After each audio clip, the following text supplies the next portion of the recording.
Thank you for waiting. I finished checking your adventurer handbook. Here are your commission rewards.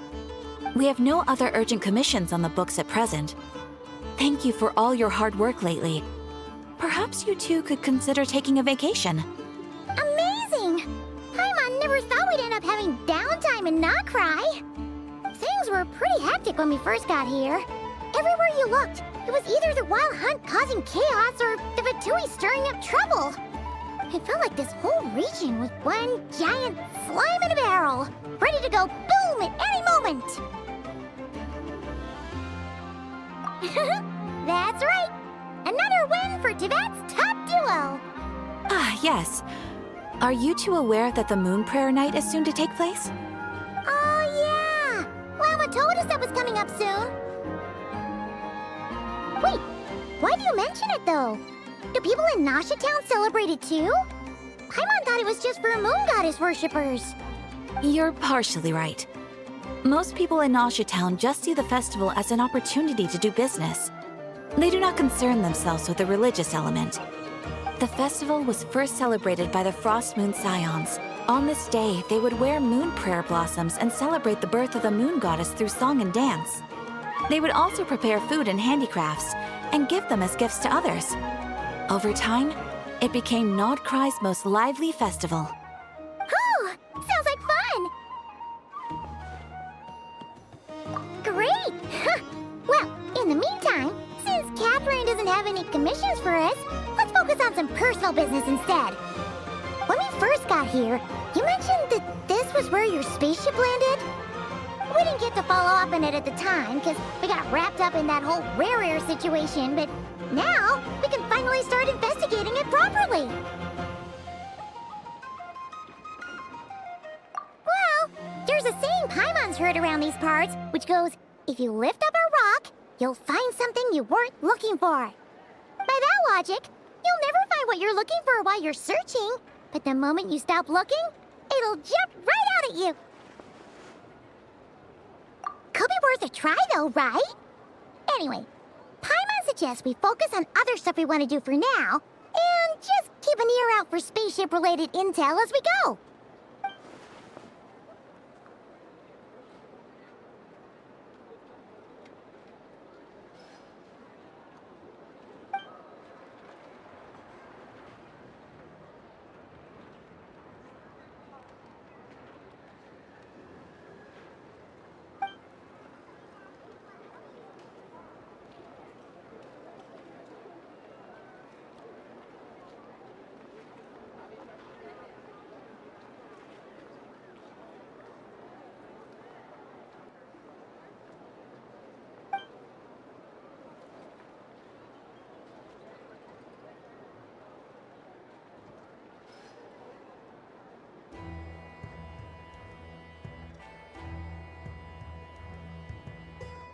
What's wrong?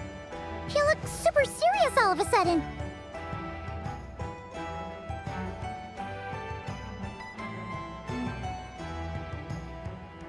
Huh?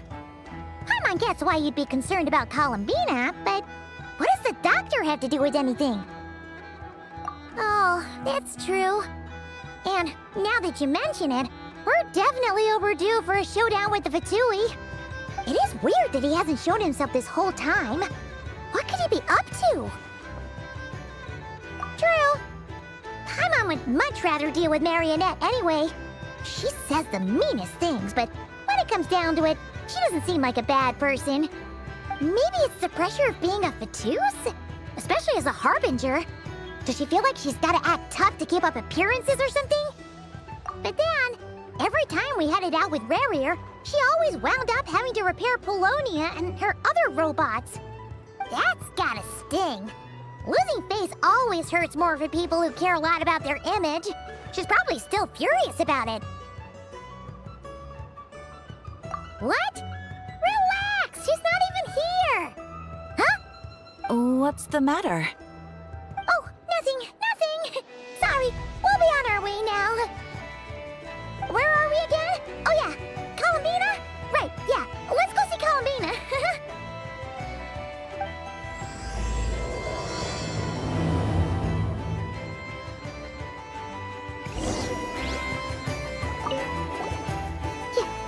won't snitch on us, will you? I'm not entirely sure what you're talking about. But rest assured, I protect client and adventurer confidentiality as a matter of principle. Phew!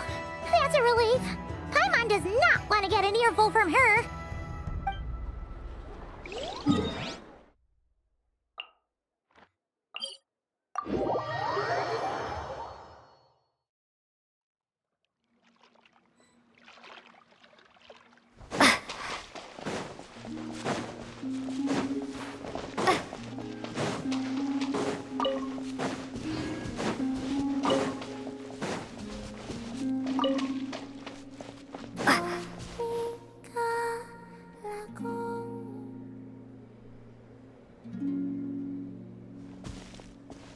Hey, she's sitting up! Is me sitting here a rare sight? No, we just thought you'd be resting. Perhaps I would have been, were it not for the sudden arrival of some unexpected guests. Not that I consider it a disturbance. After all, you are the only ones who are free to enter. Would it not be a little unfriendly of me to lie down while we speak? I didn't realize you put so much thought into little things like that.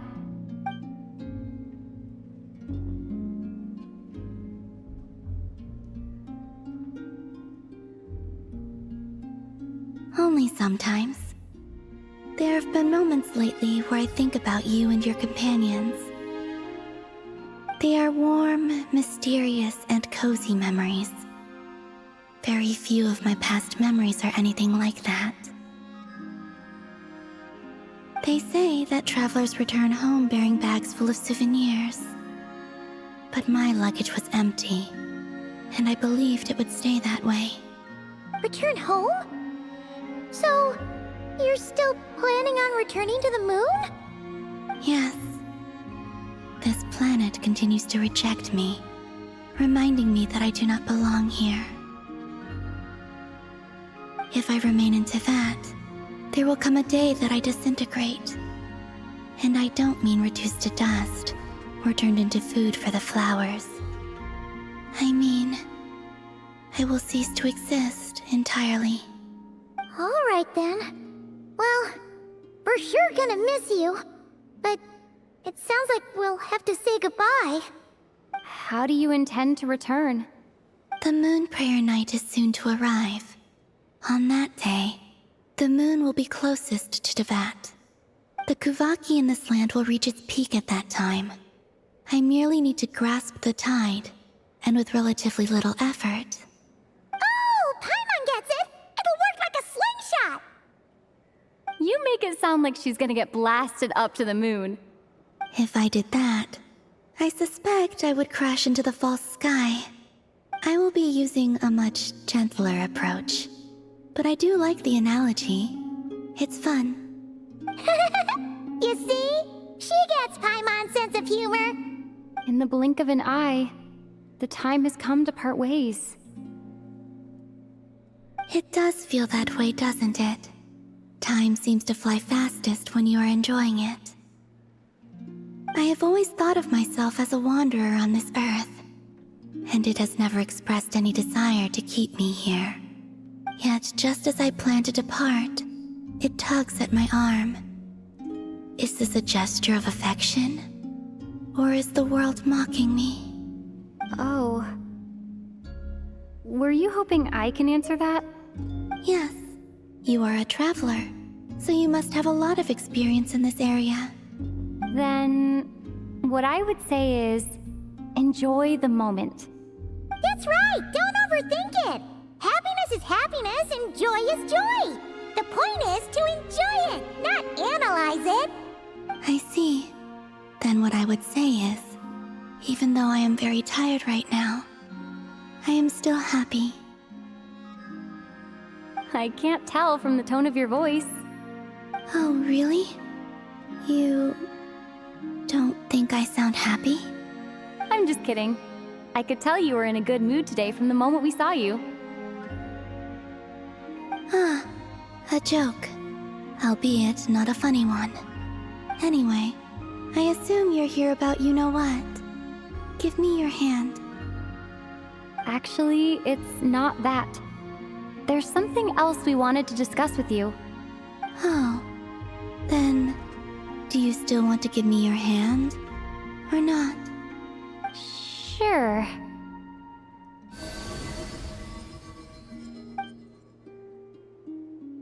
Thank you.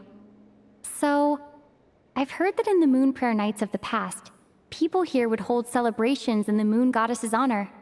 Since you helped so much in our fight against the Rayhir of Solnari, I think you deserve a farewell party before you return home. I haven't asked everyone else for their opinions on this yet, but I'd like to invite you to join the upcoming Moon Prayer Night.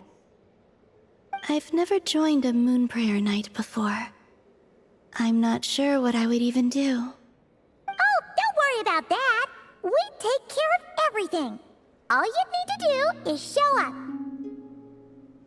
Of course, there's no need to force it if you're not feeling strong enough. It's just, this kind of felt like a golden opportunity.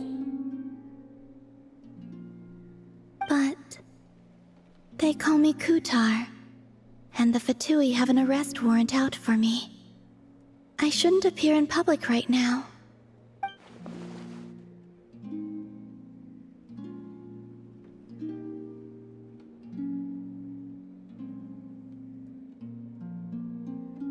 I'll make it work. You have my word. Yeah, we got your back. Well, she does. Paimon's actually not too sure what she's planning. All right, if you're sure. I will not refuse your invitation. I suppose it wouldn't hurt to pack a few more sights from this world into my suitcase before finally learning what my homeland looks like. Oh, if you see Lauma, please tell her that my answer to the question she asked me is neither yes nor no. Rather, it is, there is no need. That was kind of cryptic, but sure. Guess it's between the two of you. We'll pass along the message. Bye for now.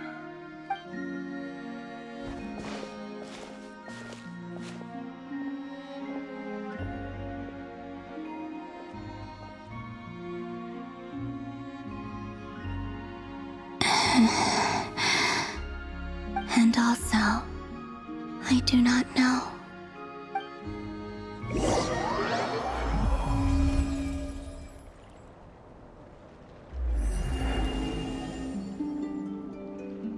Since she's agreed to join the festival, let's go see who else wants to take part.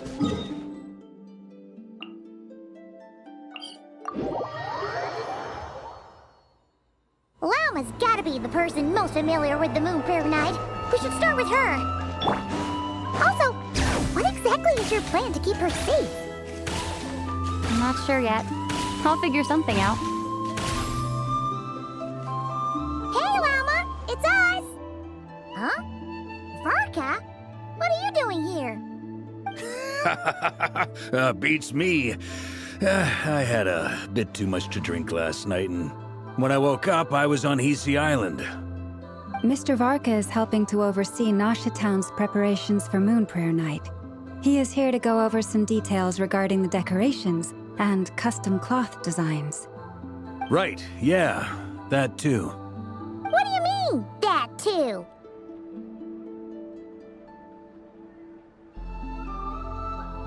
Yes, celebrating this festival is a long-held tradition here in Nodcry.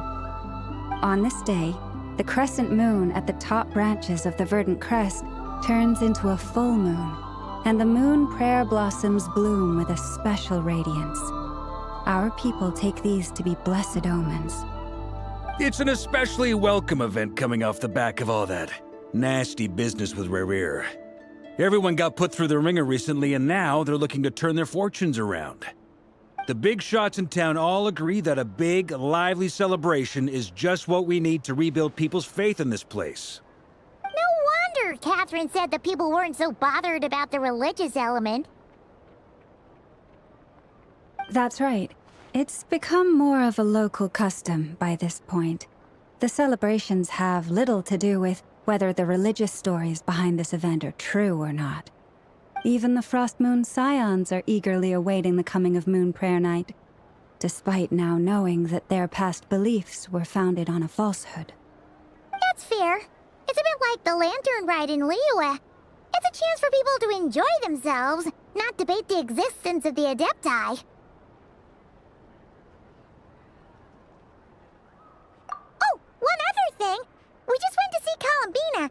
We went ahead and invited her to take part in the festival this time. Hope it's okay. Wait, so... you mean she agreed to it? Huh. That's quite a surprise. Then I suppose that she intends to return to the moon on that day. Oh, yeah. It's kind of a complicated process, but basically, it's like a slingshot.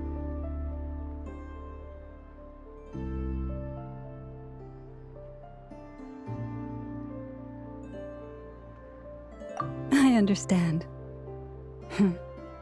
In truth, I had a feeling that she might make such a decision. Well, if Kuthar has decided to participate in the festival, we should prepare accordingly. Yeah, exactly. She was saying how it could be risky for her to show her face in public. We were wondering if there was any way we could hide her. Unfortunately, the people who carved the statues did an excellent job of capturing her likeness. It will be very challenging to hide a goddess whose face everyone is so familiar with. Darn! We may have bitten off more than we can chew here. Nah, don't sweat the small stuff. We can handle that. Huh? Are you saying you have a plan? Not as such, no, but the most important thing with a festival is to keep the mood light and your spirits up. You can't go preparing for a festival with those long faces. You'll never convince anyone to enjoy themselves. The Mondstatter spirit is strong with this one. As it happens, I agree with Mr. Varka. Let's start by making our appreciation for Kuthar the beating heart of the festive atmosphere. And who knows? Once we get the ball rolling, perhaps everything will just fall into place. Hey! Did you catch that? Lama said the thing! Or close enough, at least. I'm looking forward to the Moon Prayer Night already. We have a festival in Mondstadt called Windbloom, and you can always tell which couples are celebrating it for their first time by the smiles on their faces. Big, beaming smiles like their whole face is glowing. And I have a feeling we'll get to see that same smile on the Moon Goddess's face at this festival. Not quite the same, surely. Anyway, I'll take care of business in the city, but I'll have to leave the decor up to you and the Frost Moon Scions. No one else can capture that traditional aesthetic quite like you guys. But lastly, there's the final key element that brings the festival to life. Companionship. Before you leave, let me show you something that we've been preparing. Mr. Varka had asked to see it already, so you may as well tag along. Also, I have some further questions about Kuthar's decision. What? Are you serious? And Paimon even gave you her vote of confidence back there. When did you become so Huh? What's this? They sure look like they're having fun. I believe so. Kuhenki seem very skilled at playing drums like these, although I'm not sure where they learned it from. Maybe it's an innate talent? In their eyes, they're probably just playing with toys.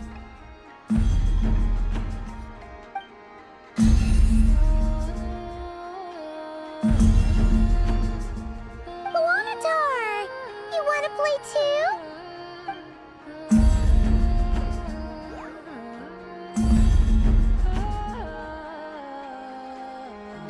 Yeah. She looks more confused than anything. Maybe we can teach her next time if we get the chance.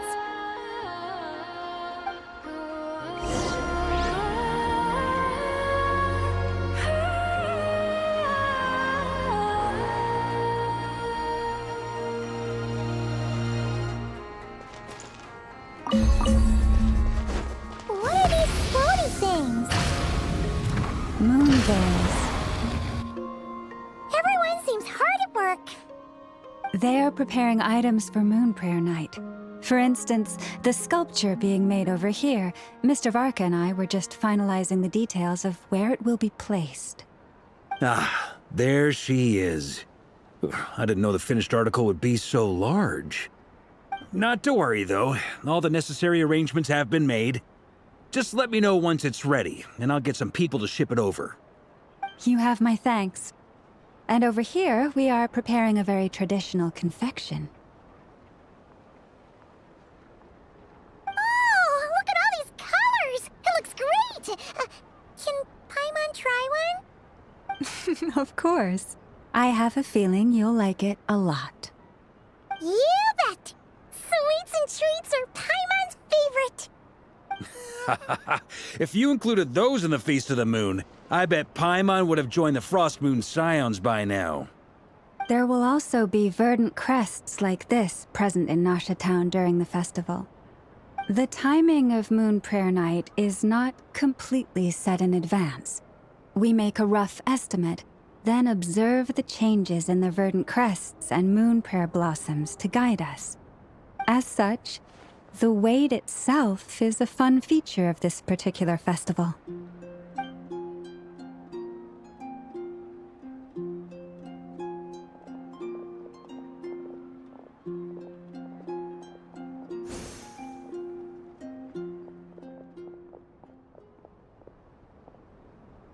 Let's talk here. To tell the truth, I am very surprised to hear that Kutar is willing to participate in the festival. I once asked her if she'd be willing to stay with the Frost Moon Scions. I could introduce her to everyone, and we could be a family to one another. She did not answer, but she has not appeared here since. I took this to mean her answer was no, but if that were the case, she would not have accepted this invitation. Ah. I see. Maybe she is right. Maybe the Frost Moon Scions of today no longer need a moon goddess. But my wish was not for her to come here and be worshipped as a deity. I simply wanted to offer her a place to stay. I'm sure she believes that showing herself here might invite Fatui intervention, and as such, she does not wish to cause us trouble. But what really pains me about all this is that this is her birthplace. She ought to belong here, yet no one has been able to grant her shelter. I think I'm qualified to weigh in here. When someone's about to depart on a long trip, what they need is blessings, not burdens. We should wish her the best, not make the journey harder than it already is. Anyway, she's agreed to attend, hasn't she? All we need to do is simply respect her decision. I see your point. Yes, she will soon depart after all. Our job is to leave her with some happy memories. Besides, who's to say her journey to the moon is a one-way trip? It's not like she can't come back and visit if she wants, right? Paimon agrees wholeheartedly. Festivals are all about having fun, so let's keep it simple. All right, I'm gonna head back to Nasha Town soon. Want to come with? I'm guessing you have some other folks to visit there. Sure thing, let's go! Bye for now, Wilma! Thank you all. Goodbye.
chatting about?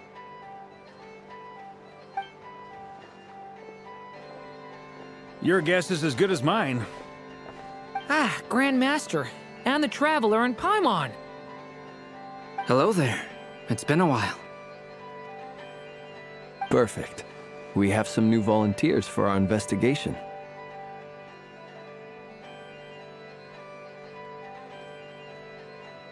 Wait, let me guess.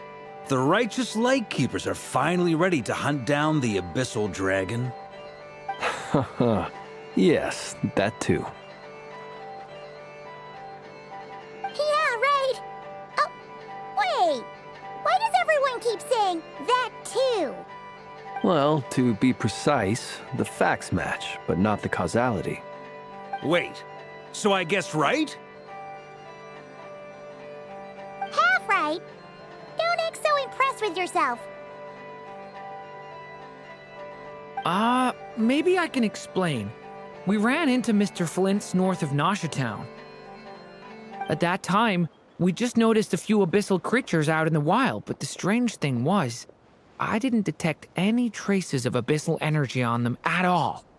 On closer inspection, we realized that they were not real monsters, but something akin to reflections in the water, or perhaps a mirage. Huh? What do you mean? Like, you could see them but not touch them? Exactly. It was very peculiar. They roared and tried to attack us, but we could not make any physical contact with them. I think I've heard of things like that happening in Nocturne before, but I don't know much about it. Yes, it's a known phenomenon. Mirage-like illusions tend to appear in Nocturne in the run-up to Moonprayer Night. From a distance, they appear quite real. I myself thought that Misters Durin and Albedo were locked in battle with abyssal monsters when I first arrived. But after sharing intel and investigating a little further, we can confirm that these illusions are harmless. There is no great cause for concern.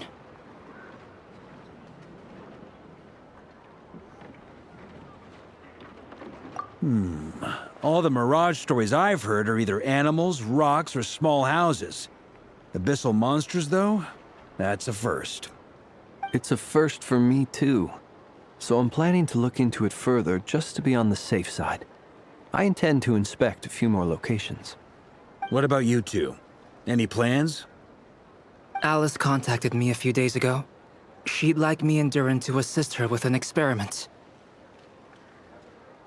But we lost contact shortly after receiving the message. I'm sure that comes as no surprise to anyone familiar with her. We don't know when the wind will blow, yet when the wind blows, we will know. That, in a nutshell, describes how Alice operates. Yeah, that tracks. Okay.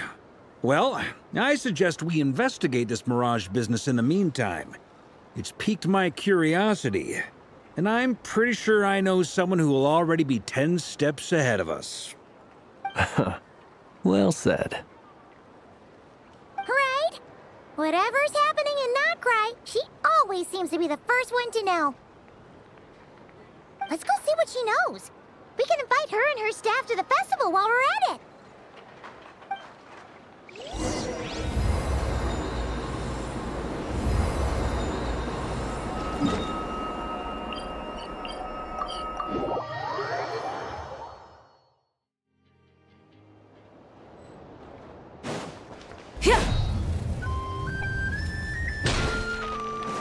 Try and stop me!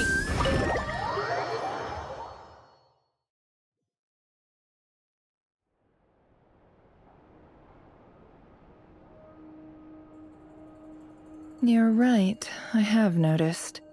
There's certainly something a little fishy about this situation. Only a little, though. Records indicate that this phenomenon can occur in the days before and following Moonprayer Night. That said, it has always been a rare sight in the past. The odds of encountering these phantoms are similar to looking up in the night sky, happening to see a shooting star, and managing to make a wish before it disappears.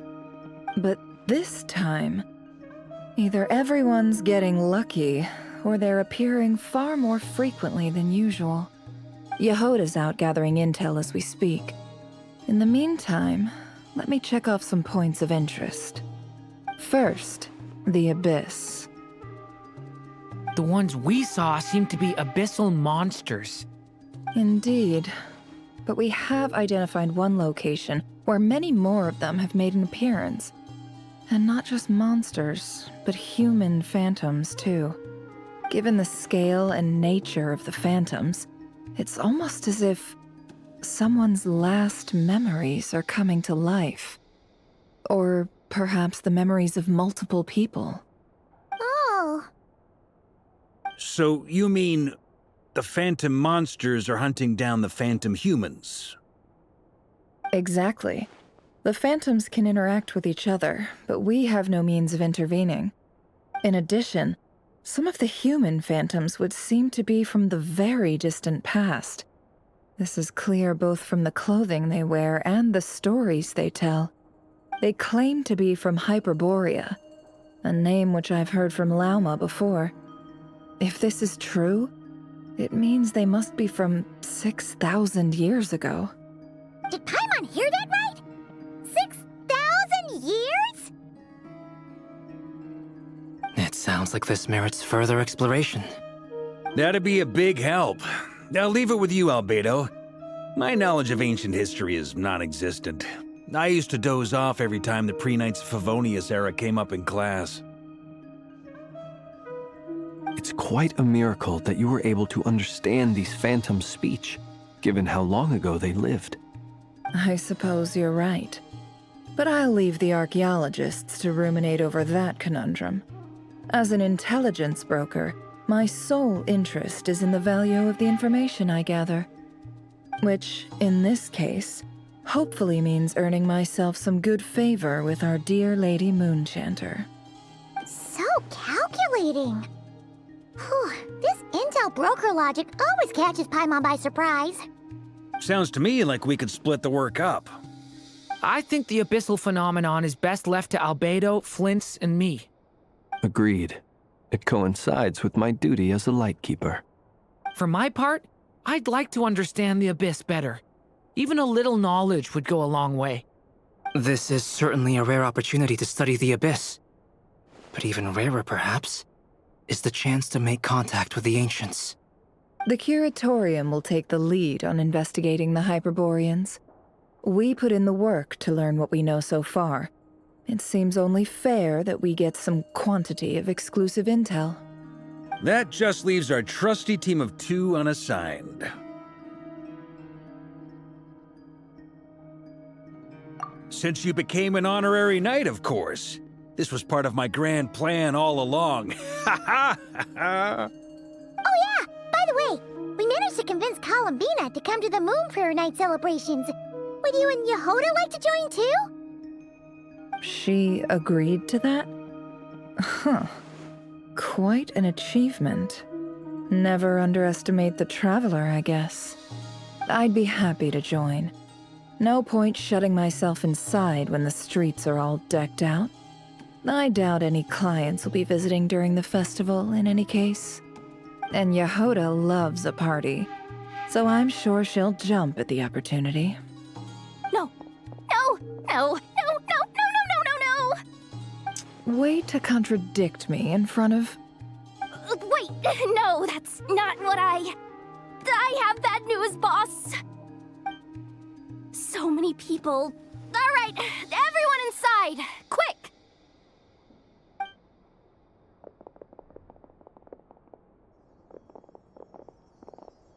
This is gonna sound crazy, but hear me out. I saw one of those phantoms at Star Sand Shoal, and it was some sort of flying ship.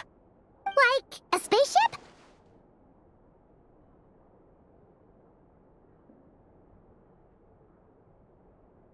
That's gotta be the one you came to Tibet in. You said you saw the same thing through the moon marrow, right? Huh? You already know about it? Ugh, I thought I was gonna blow people's minds. Turns out I'm the last to find out.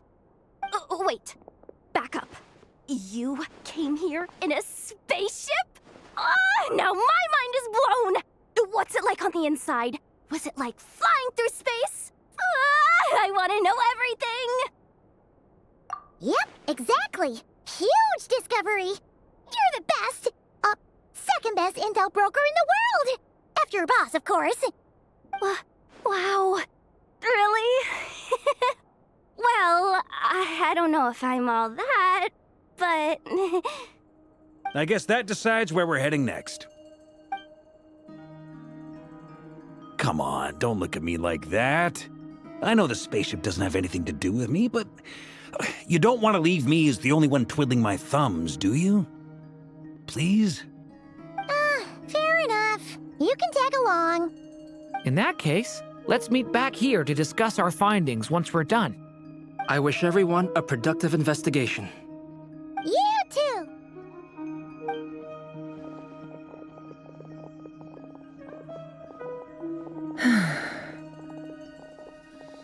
What's up, boss? Aren't we gonna head out? Tell me, Yehuda, when did the curatorium start giving out intel for free? Oh, sorry, boss.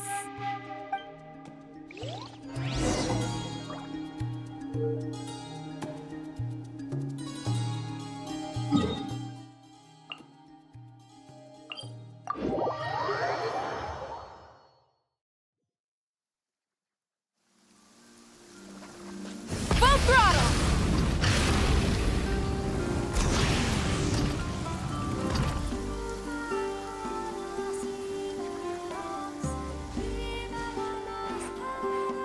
Wow, what do you know? Yehuda was right on the money. This Phantom really is your spaceship. But that's so weird. Why would it show up here? Is it some kind of projection? Or a ghost? Like, maybe it no longer exists, but somehow it left an afterimage?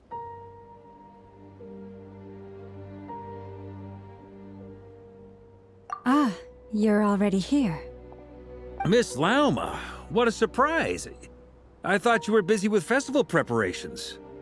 I was, until one of our people informed me that a strange sight had appeared at Star Sand Shoal. No one's ever seen something quite like this before. I thought I should see it for myself. Same here.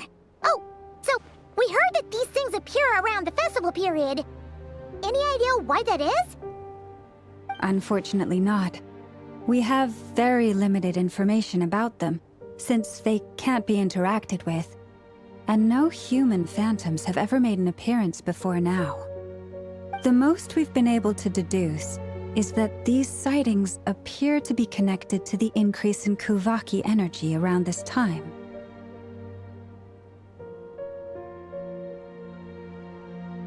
Yeah, seems like that's all we can do. This is all so confusing. Allow me to lend you a hand.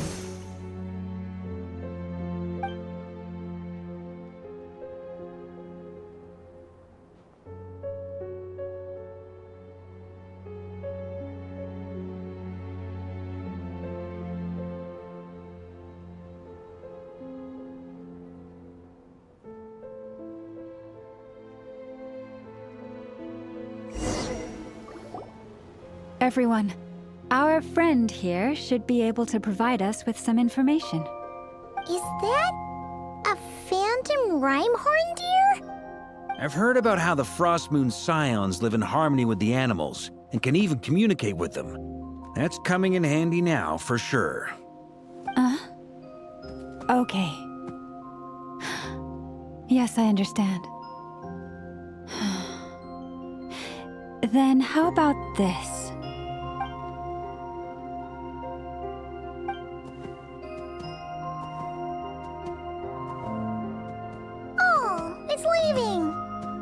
It appears to share our curiosity about this giant spaceship, so I asked it if it wouldn't mind investigating along with some friends. In return, I told it about some nearby spots where the wild fruit grows abundantly. We may live in a different era from these phantoms, But I trust that the terrain, climate, and ecology here are more resistant to the effects of time than some things are. Let's give them a moment and hope for the best.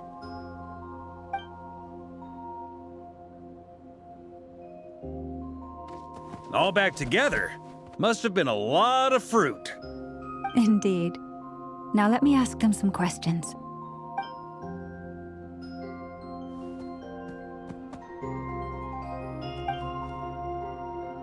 It did find a lot of wild fruit, enough for them to feast for a long while. This puffin circled in the air several times, but didn't spot anything out of the ordinary. Certainly nothing to do with the spaceship. Huh. Well, it definitely makes sense to get a bird's eye view. Indeed. Other than that, I was also thinking that the world these phantoms see is also different from ours. Oh, I get what you mean. The wild fruit exist in both times and spaces, but there might also be things that only exist in that space-time, which we can't see.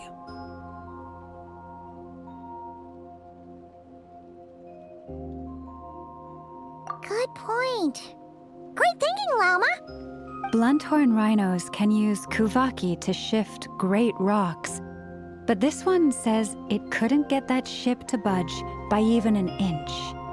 The sniffer mole tried too, but despite being a skilled digger, it could not get through.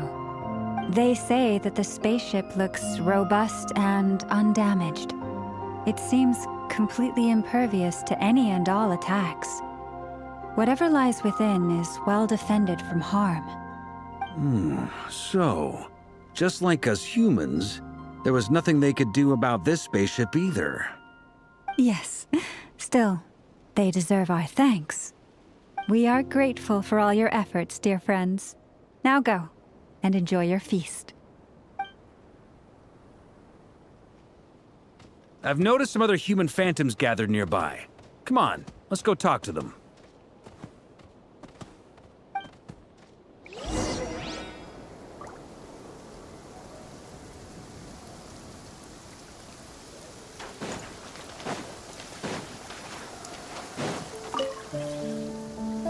What is this thing? I've never seen it move, and there's no way to get inside. Goodness knows. My grandpa says it's been sitting here at least since his grandpa was still alive. What about his grandpa? Did he say anything to your grandpa's grandpa about it? Huh? I don't know. In all likelihood, it was here back then too. Hard to imagine something this huge could move. Guess that means that as far as they're concerned, this ship's been around a long time.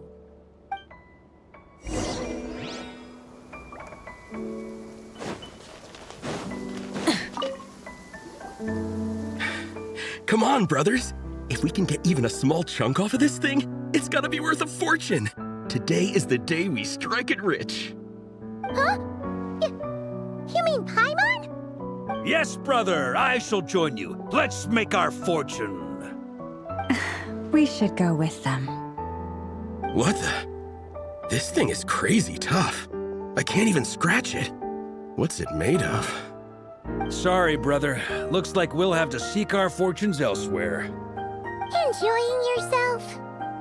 I was just seeing if I could influence this phantom's perception by playing. But nope, no dice.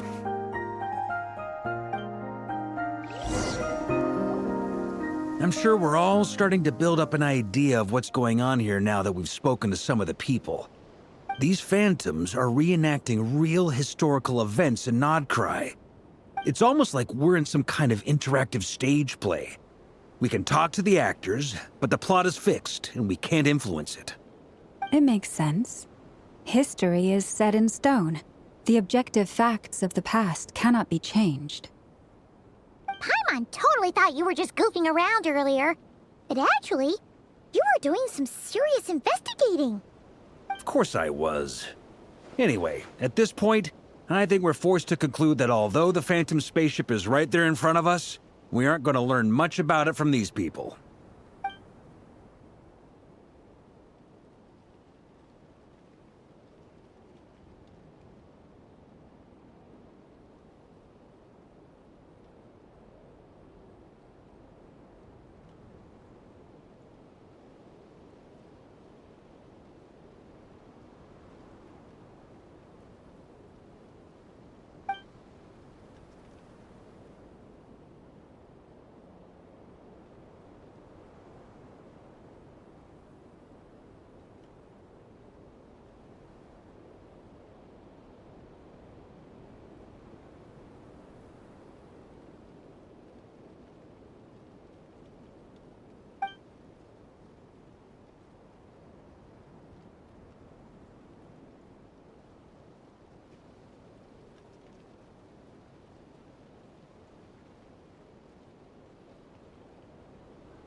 Don't be discouraged. If nothing else, this is proof of the ship's existence. And think about it. So many people tried to hack their way inside, but no one could get the door open. It's made of very tough material. To me, that says that we'll either find the ship itself or the story behind it. It's just a matter of time. Huh. Every now and then, when Varka gets serious, he actually does seem like Grandmaster material for once. I wonder how the others are doing. Let's head back for now. Sounds good. Also, drinks are on me if Team Knights of Favonius is the first to finish. Wait, we have a team name now? Am I in Team Knights of Favonius as well? You're very welcome to join. We've even got a cathedral ready for you. Isn't that technically blasphemy? You wouldn't dare make a joke like that if Barbados was in earshot. Nah, I'm sure Barbados doesn't mind a little harmless blasphemy once in a while.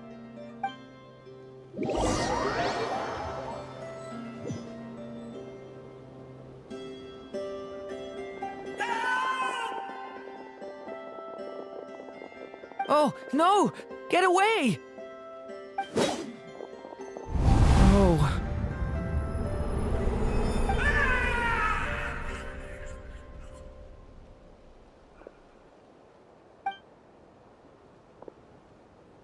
I know it's hard to stomach, Mr. Duran. But as I'm sure you've noticed, there is nothing we can do to intervene in that which unfolds before us. But we have to at least try. And try you have. But are you aware of how many unsuccessful attempts you've made now? I wasn't keeping count. I'm afraid this is the 39th failure so far. Or the 5th if we're only counting this particular victim. There are no indications that these phantoms may be altered in any way. You seem to have calmed down a little. I'll make us a fire. You should rest and have some water. Feeling any better now, Mr. Duran? May I ask a few questions? Be my guest. What exactly are we witnessing here? What happened to those people? My guess would be that we are seeing Nocturne during the Conrian Cataclysm. Would that be accurate? Conria. That is correct. As you know, once the Abyss senses even the tiniest crack, it floods in and spreads like wildfire. There was a time in the distant past when it permeated all of Nocturne, causing immeasurable harm. The people paid a terrible price to heal this land. Then, 500 years ago, the whole of Teyvat suffered an abyssal disaster. Once more, Nocturne was dealt a devastating blow. I see. In the face of the abyssal onslaught, all were like grains of sand tossed around by a tidal wave. Be they human, fae, or god. The moment you witnessed is but one drop in a whole ocean of catastrophe. All right. I guess that answers my second question, too. I wanted to know why there's nothing I could do to help them, and that's because what we are seeing is history. That would be my guess as well. As I understand it, history and fate are not all that dissimilar. The latter may be unseen to us, but both are immutable. Yes. Fate was determined long, long ago. I still have a couple of other questions for you, Mr. Flint's. You mentioned more than one abyssal disaster that has struck this land in the past. How can you be sure that what we're seeing is from the Conrian incident? And also, how are you able to stay so calm when you're talking about these events? From everything I know about you, you're not cold or ruthless, and you're not indifferent to the suffering of others. Alas, I am forced to show my age. I must be 600 or 700 years old by human measure. Wait, so you... One is not easily moved by history when one has witnessed the truth firsthand. I'm sorry. You needn't apologize. Your passion is a good thing to have. Treasure it, because someday you may find it in terribly short supply. Now, at the risk of offending you, I have a question in return. Your curiosity toward the Abyss, is it born from hatred or because you sense its call? I only ask because I kept a fragment of Rerear's body in my lantern for a short time. Specifically, his heart. So I know what a burden it can be to carry the Abyss with you. And I hear its power growling from somewhere within you. In my eyes, your mere existence is a miracle. My honest answer is... I don't know. I don't think I have the confidence to say for certain. What I will say is the Abyss is not the only issue that haunts me. Even before I became who I am today, the question dogged me constantly. Should I even exist at all? My doubts remain unresolved. But when we fought Rerear, something became a little clearer to me. Sometimes it is the darkness within us that allows us to achieve the impossible. I certainly got the sense from your 39 attempts that you were trying to achieve the impossible. It sounds like you've resolved to see the truth for yourself. Absolutely. In that sense, he and I are quite similar. Then I wish you every success. I look forward to the day of your transcension. Well, if everyone's caught their breath, I suppose we should head back. Oh, and one last thing. I'd appreciate if you kept our discussion about history a secret.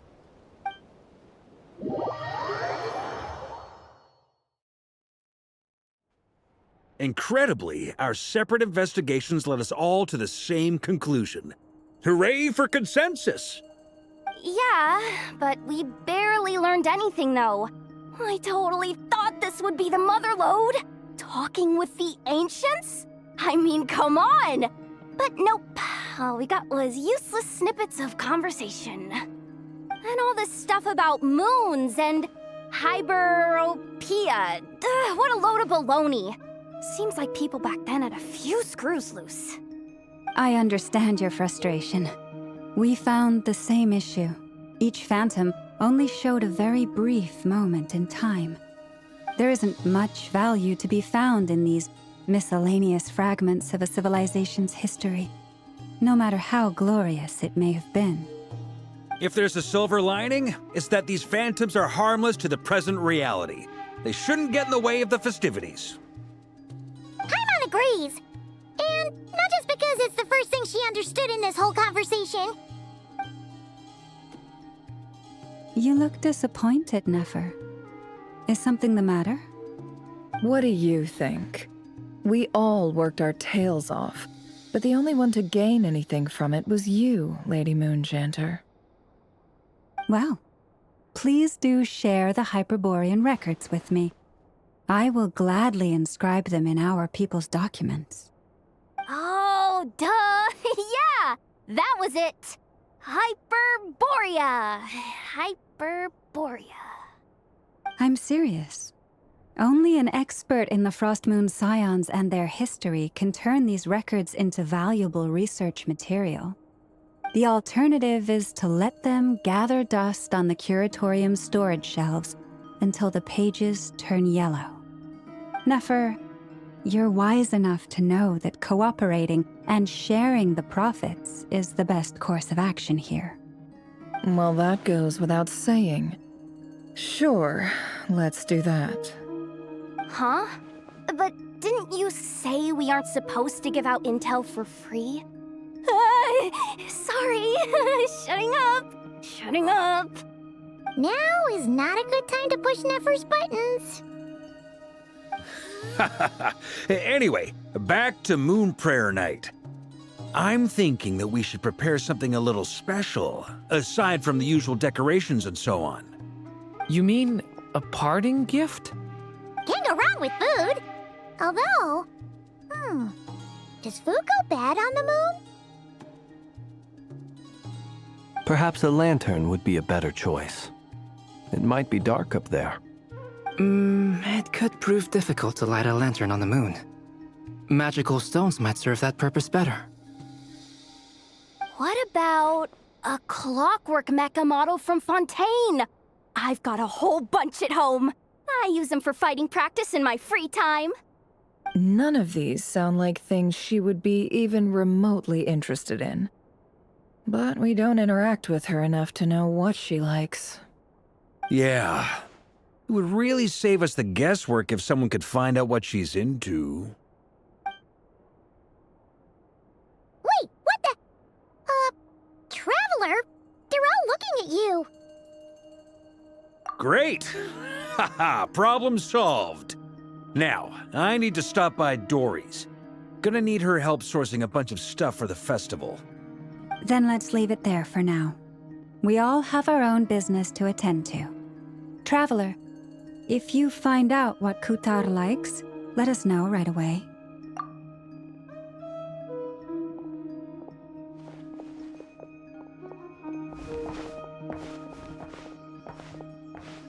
Is something the matter?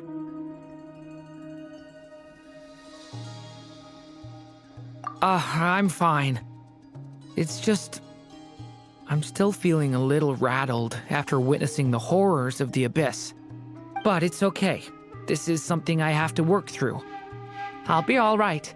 Thanks for your concern. Well, don't put too much pressure on yourself. If you ever feel like something's wrong, physically or mentally, we're here to talk. Come on. Stop treating me like a kid.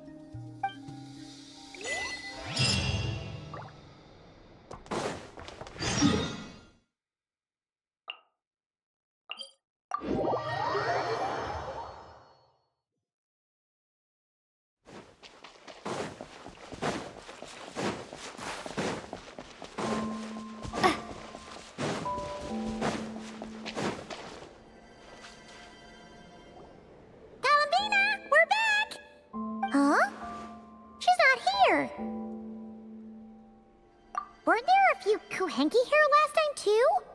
Where did they all go? Walkies? For Kuhenki?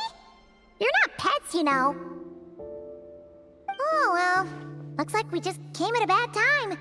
Let's try again tomorrow. There's still a few days until Moon Prayer Night, so we're in no rush. Besides, she needs time to rest anyway.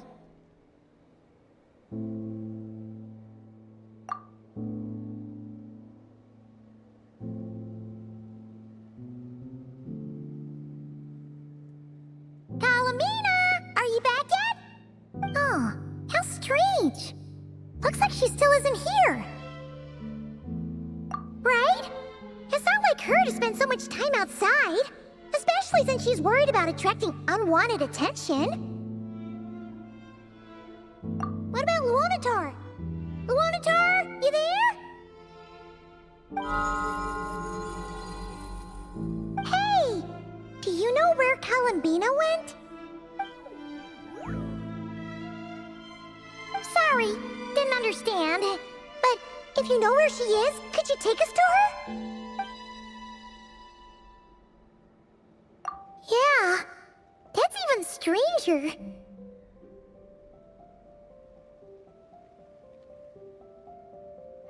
What about them?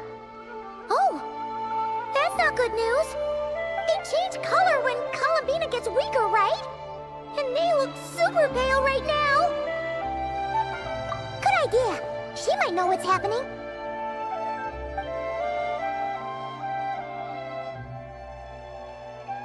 Wilma! Ah, it's you. How is Kutar? Is she okay? No, she hasn't. I came here to check on her after I noticed the flowers had changed color. Based on past precedent, she must be very weak right now. Even getting up to walk would be a struggle. It seems unlikely that she wandered off outside. Not to mention that she doesn't do that at the best of times either. So yeah, this is super weird. No. Very few people are in the know about Kutar's whereabouts. And if anyone suspicious had visited, they'd have left some sort of evidence. Come on, let's go to Nasha Town. If anyone has seen her, someone there will know about it. It's not Cry's information hub after all. Makes sense. Let's go!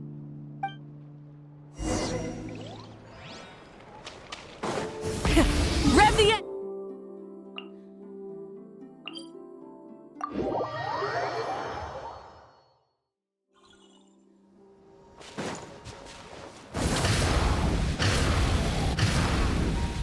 Bring it! Wait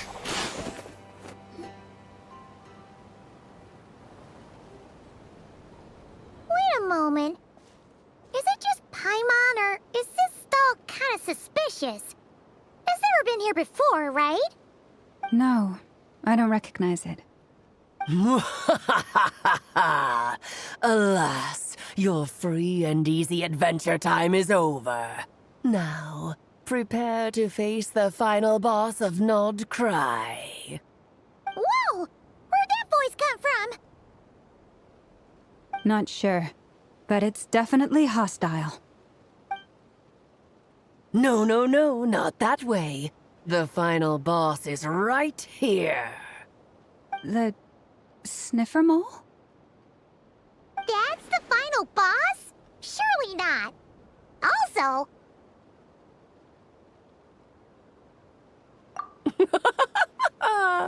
Okay, the jig is up. I'll stop teasing you. Turn around. I'm right behind you. It seems I've managed to leave quite an indelible impression, even though you've never seen my face. Ah, nothing could make a great mage more pleased with herself.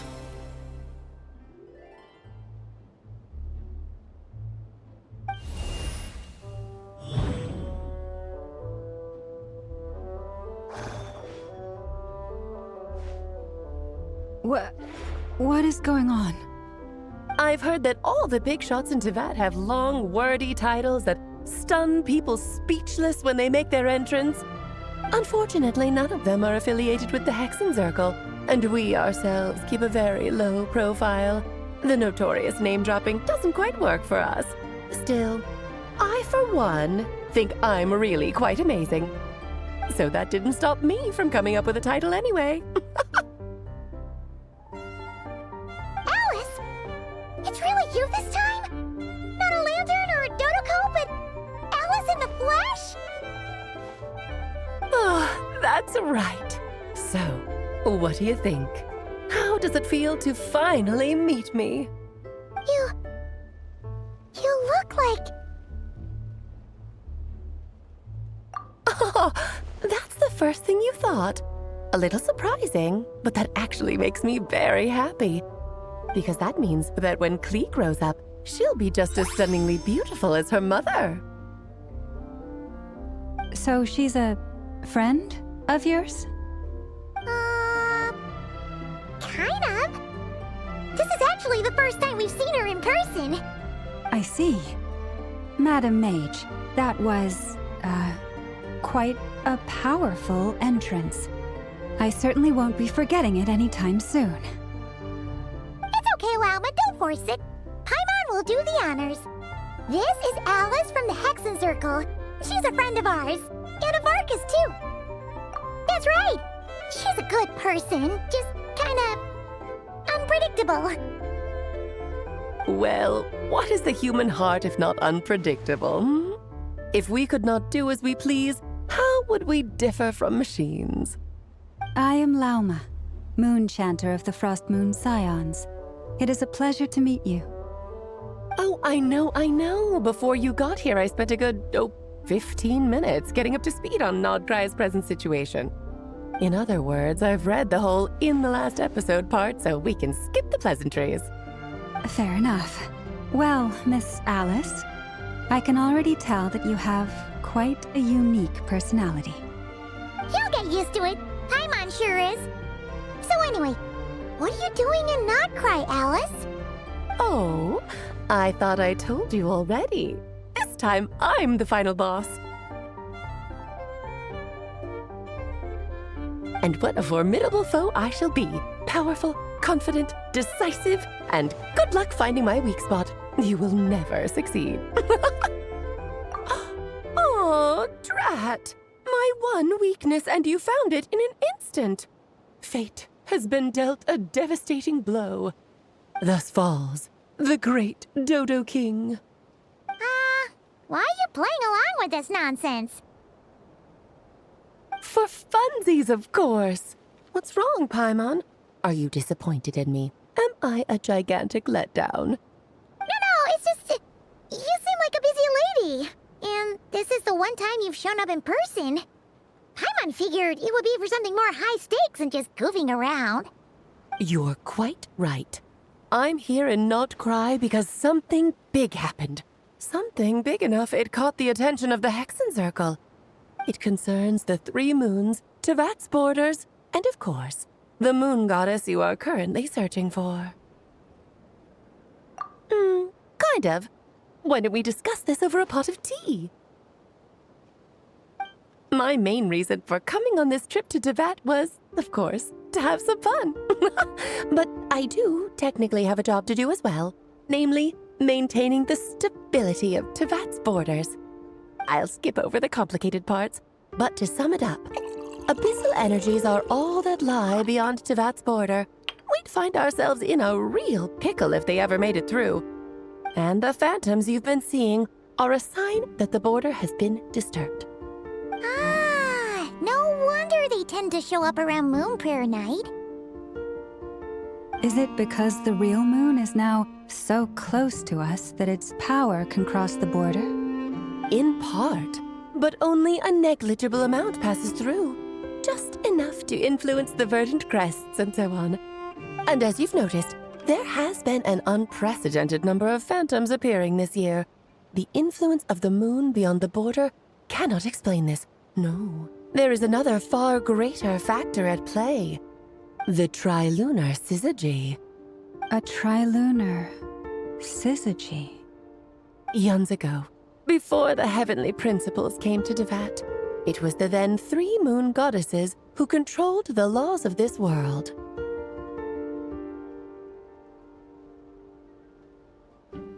Oh, that's exactly it! The 3 goddesses split these powers amongst themselves, promising never to consolidate them into one singular body. This was meant to keep the world stable.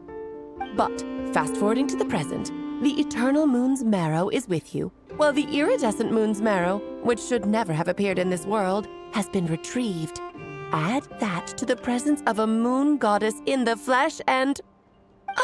the power of all 3 moons is gathered here in Not Cry. There hasn't been an event like this since the War of Funerary Flame. And it's having a noticeable effect on Tevat's borders.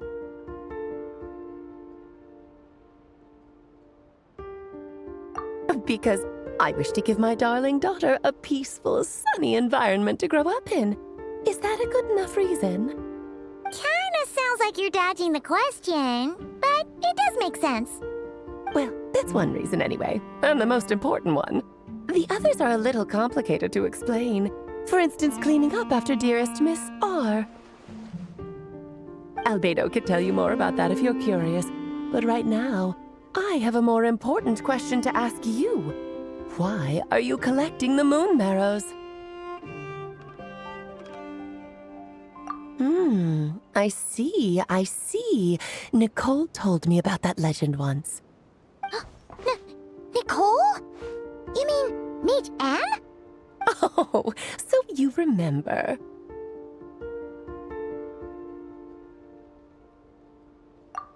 Yes, of course.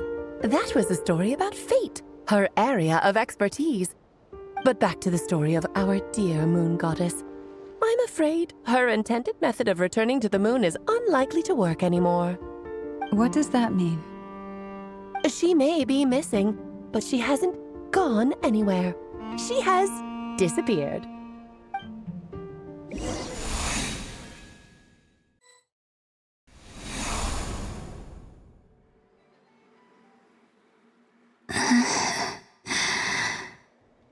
My body is so heavy. Wait, no. It's my mind that's heavy. My arms and legs are as light as a feather. What's happening to me?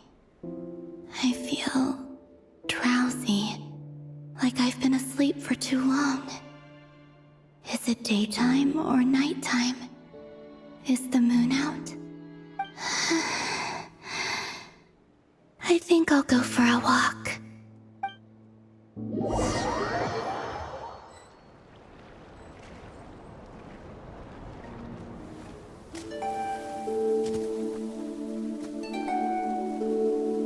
Are you out for a walk too?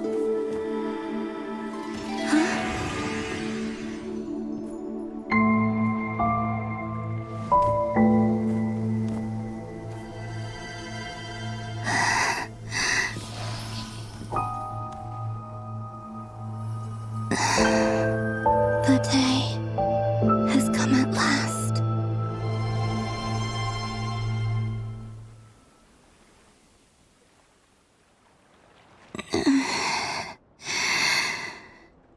Have I grown so weak that I can't even sustain my physical form? But Moon Prayer Night is nearly here. I was so close to returning home. Death is near. Is this how it ends for me? Will I return to the moon after I disappear? Or... I don't want it to end like this. So far, at least, I still exist.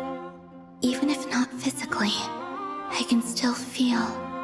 But as my power wanes, I'm sure that too will fade. I suppose I might take one final look at this world.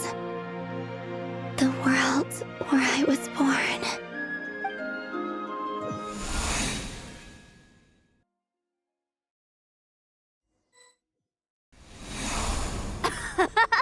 Come on! Come on! Wait for me! The Frost Moon Enclave. How much it has changed since I was born. These decorations, they're so heavy. It's times like this when you kind of wish men could be priestesses and acolytes. How fascinating.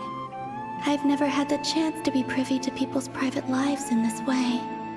In the past, people would get so solemn and serious the moment I showed my face, like they were frozen stiff.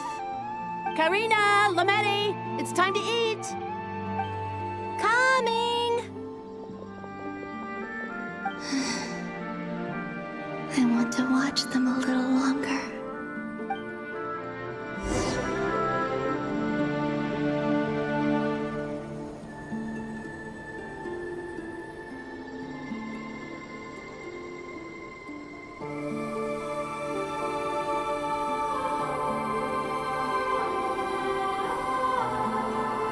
So just fill these balloons with air, right? Yep. Try a couple now to test things out. The rest can wait till Moon Prayer Night. Think fast. Rita! Teasing an acolyte of the Frost Moon Scions? Surely that's a punishable offense. Take this!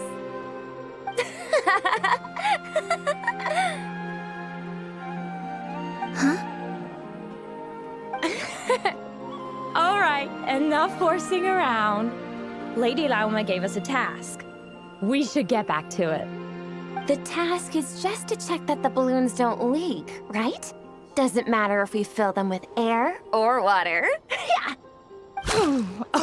Okay, you got me there. And you got me there. But still, we can't use all the balloons before the festival even starts. We won't use all of them. And as long as Lady Lauma's trusted acolyte doesn't snitch, this can stay as a little secret between friends. A couple more can't do any harm, right? Oh, you menace. Then, think fast! Is pumping a balloon full of water really so much fun?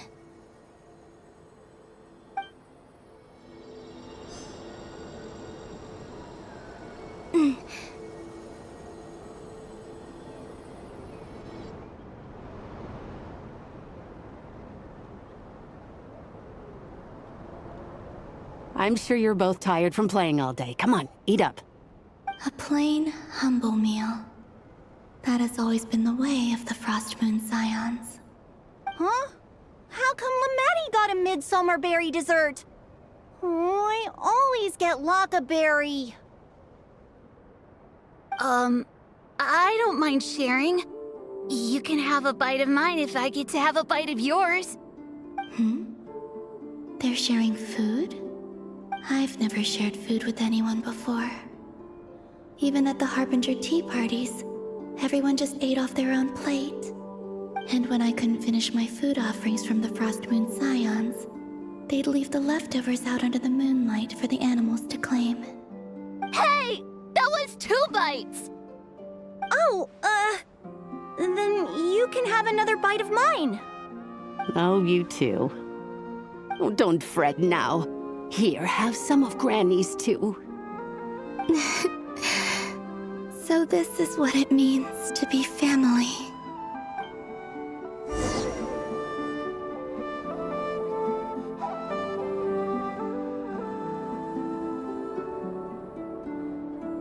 I'm seeing so much that I'd never usually get to see. They'd never act like this when I was around. It's nice, being able to just watch people in peace in these final moments. What a rare opportunity. I think I'll go take a look around Nasha Town, too. Maybe the Traveler will be there.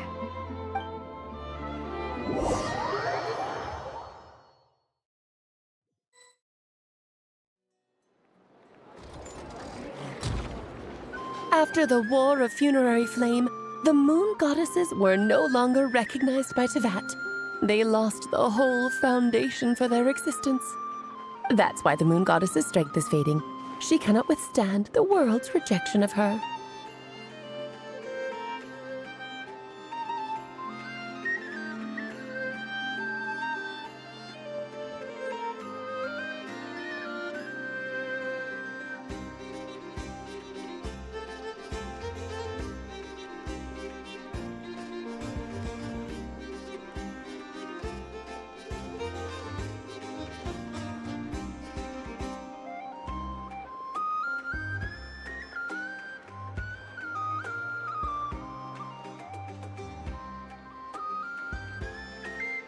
To be more pedantic about it, the Moon Goddesses did something to offend the heavenly principles, and that's why they were ousted. Something of a recurring theme in Tevat's history. Theoretically, speaking so candidly should put me in their crosshairs too, but they can't tell me what to do. I'll say whatever I want. Anywho, the Moon Marrow energies were but a drop in the bucket for her, and that battle against the Ray Hair of Solnari only weakened her further.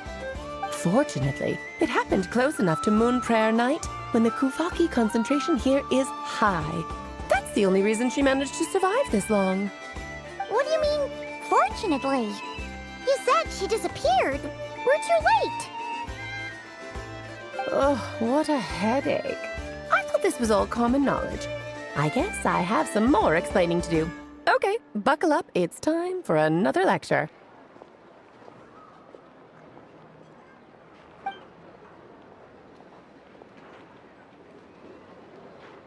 Now, I said earlier that the Moon Goddesses lost the foundation for their existence.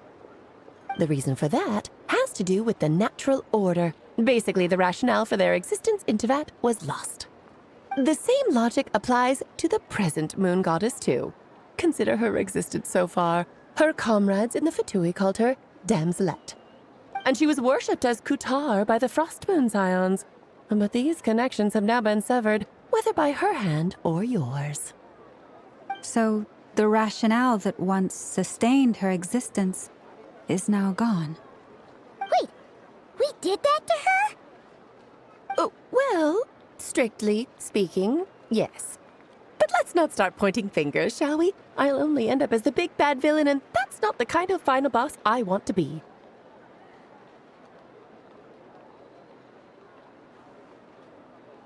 Of course I do. I'm only the greatest mage in the whole entire world. Now, if you wish to find your moon goddess, there are two problems we need to solve. Firstly, we'll need to strengthen the connection between her and Tevat, at least enough to sustain her until Moon Prayer Night. Strengthen her connection. But does that mean I'll have to rally all the Frost Moon faithful behind this? I'm afraid a bygone faith and a former home won't be of any help to her now. Do you know her name? Her name? Oh, yes. Names are very important things.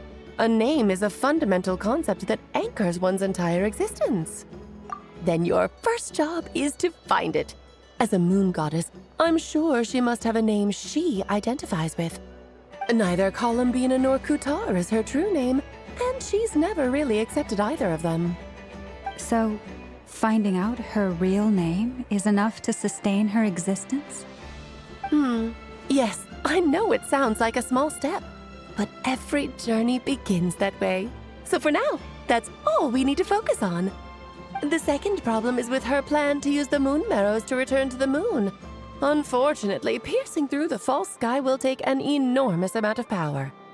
Given her current condition, she won't be able to provide anywhere near enough power, even if she recovers her physical form. But no need to fret. Nicole's the expert in this field, and I'm sure she'll figure something out. Wait, Mage N is going to help us out too? That means we've got 2 Hexacircle mages on the case. This is turning into a pretty big deal. Actually, this is more of a side quest for me. Like you said, I'm a busy lady, so I can't stay for too long. I'll have to return to Tevat's border soon.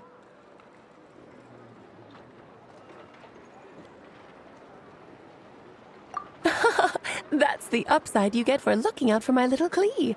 Hopefully that will incentivize you to carry on keeping her company in the future.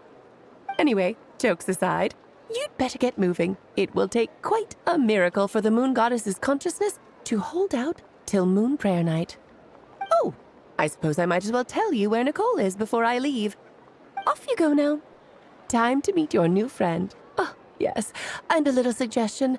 Don't forget to mind your heads. What? I wonder how Durin's doing. I should really go see him before I head back. You really are super busy. I most certainly am. There's so many children I have to keep tabs on just in Mondstadt. Durin, Albedo, Venti, Varka.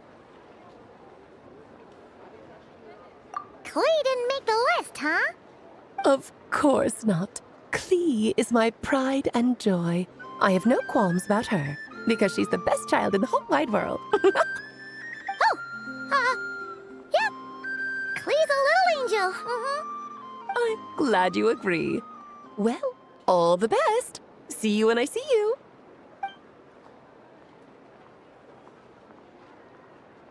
She left in a hurry. Yeah, she didn't pack up her stall. Should we handle it for her? I must say, I'm now very curious about her daughter. Klee, wasn't it? What's she like? That's a long story. Come on, we'll fill you in as we go.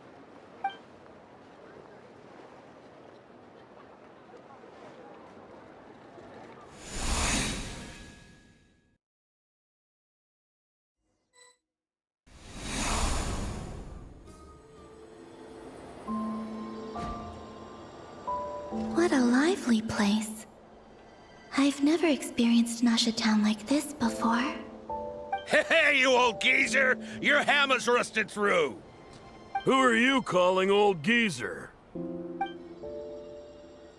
Are they quarreling? I'm looking right at him. You've really gone downhill since giving your daughter free rein in the workshop. Can you even swing a hammer anymore? It shouldn't take you days just to fix a single chair. You might as well use that hammer to massage my back for all the good it's doing. Don't run your mouth, or you'll get a back massage that'll put you in bed for the rest of your life. Look, the materials haven't arrived yet, all right? You know how busy it gets in the days before Moon Prayer Night. I'll bet you send all the materials to your little princess. Blood's always thicker than water, huh? All right, you've made your point, Uncle Kusky. As soon as the materials arrive, fixing your chair will be the #1 priority. And Dad, if you've got time to chat, why don't you lend me a hand, See? Lolka knows what the score is. I guess they're friends. But the way they spoke to each other was so ugly. Then again, it wouldn't be the first time I've seen something like this. Columbina! Sing outside my door in the middle of the night one more time, and I'll unscrew your vocal cords. You hear me? Oh, Zandrone. So that was her way of trying to be friends with me. What a pity. I won't get the chance to say any ugly things in reply.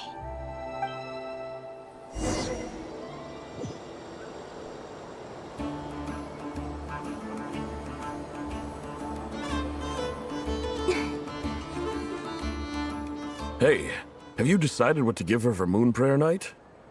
I sure have. She's gonna get the surprise of her life when she's least expecting it. Then I'll whip out the ring and pop the question. The surprise of her life.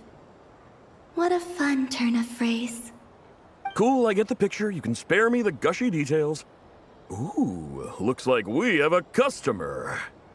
Hello there, ma'am. Would you like some Moon Prayer Night candy? Huh? Is he talking to me? Can he see me? Here you go.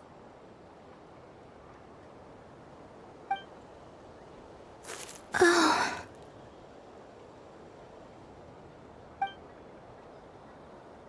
Come back anytime. Right.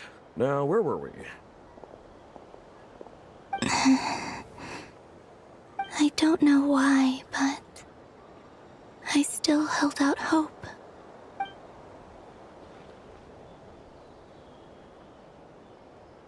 The most important thing right now is to find that mage.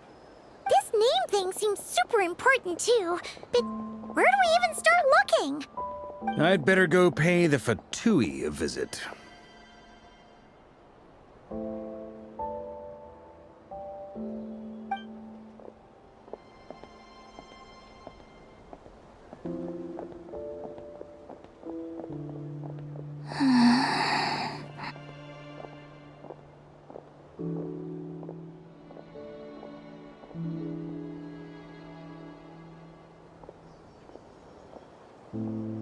Columbina?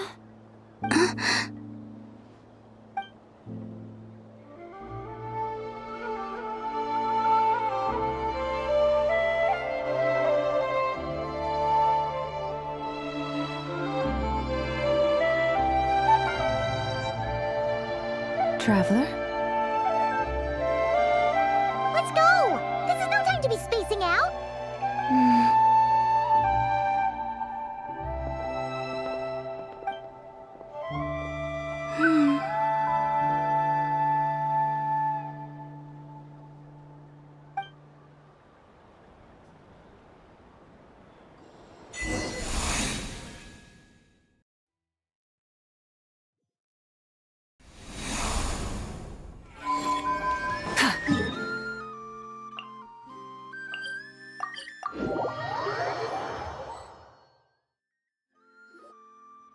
Where are they going? They mentioned a mage and a name? So, Mr. Varka, are you acquainted with this Nicole? Or should I call her Mage N? Ah, not really. We've never met, though she has come up in conversation. From what I've gathered, Alice kinda took Nicole under her wing. Taught her how to speak in a more ladylike fashion, that kind of thing. Huh. Hard to imagine Alice as an etiquette coach.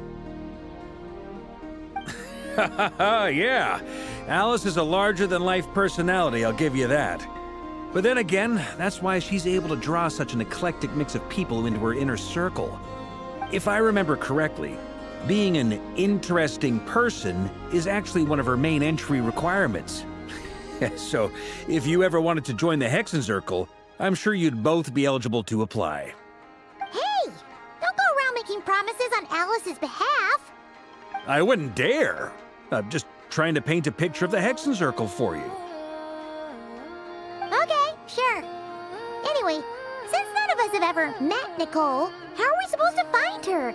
We can't just go up to every woman in sight and ask, "Hey, are you Nicole?" Maybe something she's wearing will give it away? Like a wind bloom pinned to her chest or something. Wait a minute. Alice never said Nicole was from Mondstadt. Oh, true.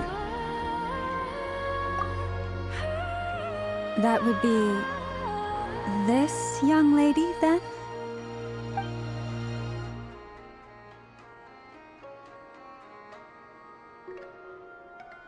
Hey there! Sorry to disturb you, but are you Miss Nicole? Varka, Knight of Boreas of the Knights of Favonius. Alice might have mentioned me before. Ah, have we got the wrong person? Sorry. Well, this is awkward. When I shook my head, I meant, no, Alice hasn't mentioned you before. Huh? Where is this voice coming from? My apologies. For certain reasons, I am unable to speak. This is the only way I can communicate with you. It might take some getting used to, but I hope you can understand. Hey, it's fine. I'm more shocked by the fact that Alice never speaks about me. I mean, As for you two, we have crossed paths twice before, but it is nonetheless a pleasure to finally meet you. It's really you! Thanks for all your guidance in the past. You're quite welcome. This time, things are different. We have reached the unwritten pages of the story. You might say that we stand at the crossroads of fate.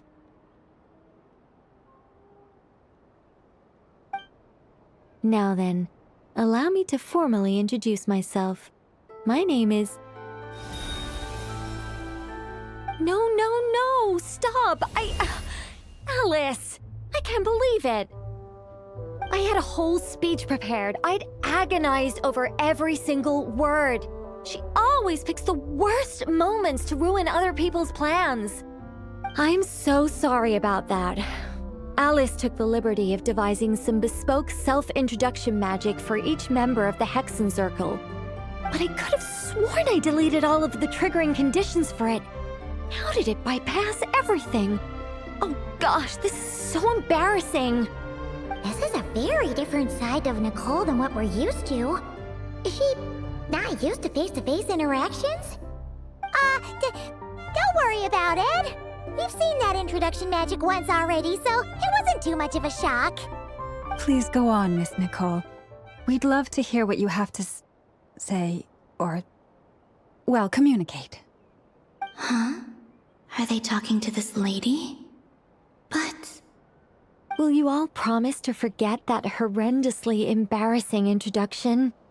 sorry, embarrassing. When?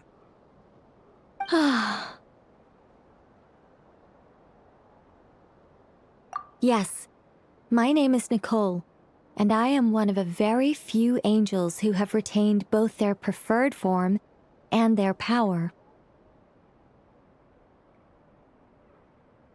The Traveler and Paimon should be no strangers to this concept. There is another of our kind in Natlan. They call her the Lord of the Night. All right! Yes. Well, I have retained more of my power than she. It's because I don't have a long-term duty to fulfill. To be more specific, no. We'll be here all day if I get into the specifics. Moving on. If I'm not mistaken, you are here because you wish to learn how one might reach the moon beyond the sky. That's right. Is that something you can give us any guidance on? Yes, I do know a way. It began with the Hyperboreans, who lived after the War of Funerary Flame. Blank looks. Maybe I should start with the background of the war. Or maybe not. It shouldn't be an issue. I'll fill in the gaps for you when we have more time. Anyway, after that war ended, the three moons retreated to beyond the false sky.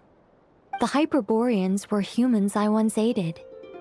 They accepted the civilization and creations bestowed upon them by the angels. But despite accepting many blessings of the angels, many among them still held on to their faith in the moons. They were reluctant to accept the new order, even after the War of Funerary Flame. They sought to contact the moon goddesses beyond the sky and receive their guidance. But all three had passed away by that point.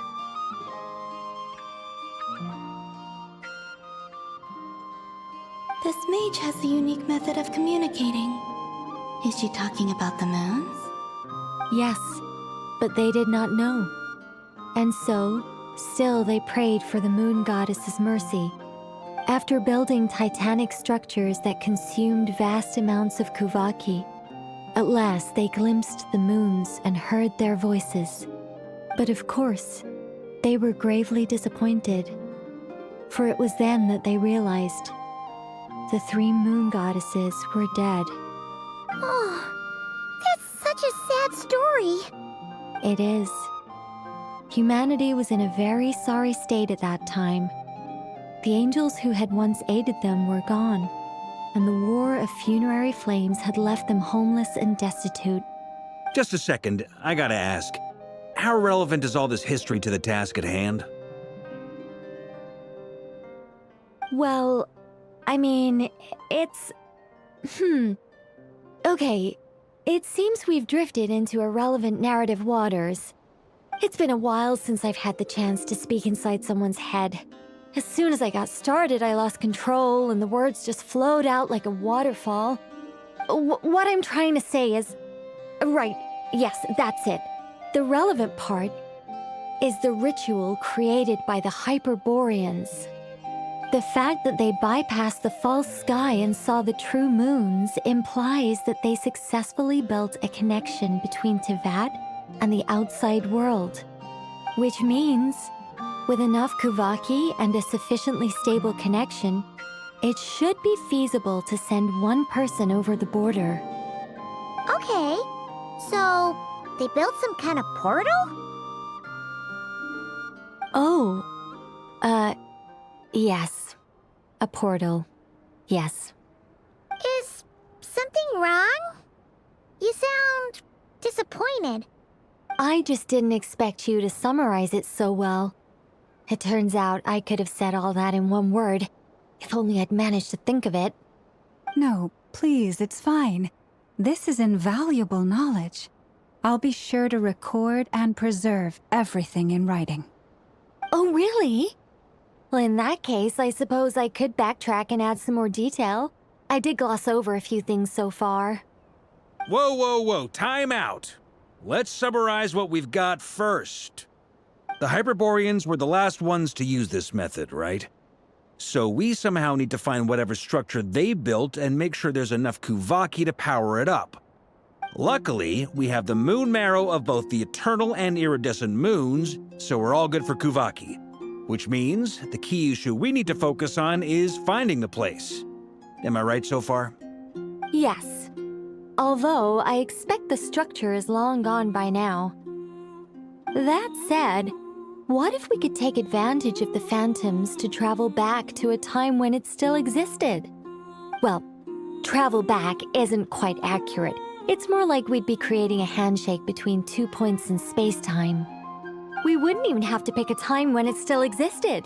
It could just be a time when it still appeared in phantom form via projection, or we could project our own phantoms, fold them together, and... You look lost. Was that too hard to follow? Yeah, things got a little, technical there.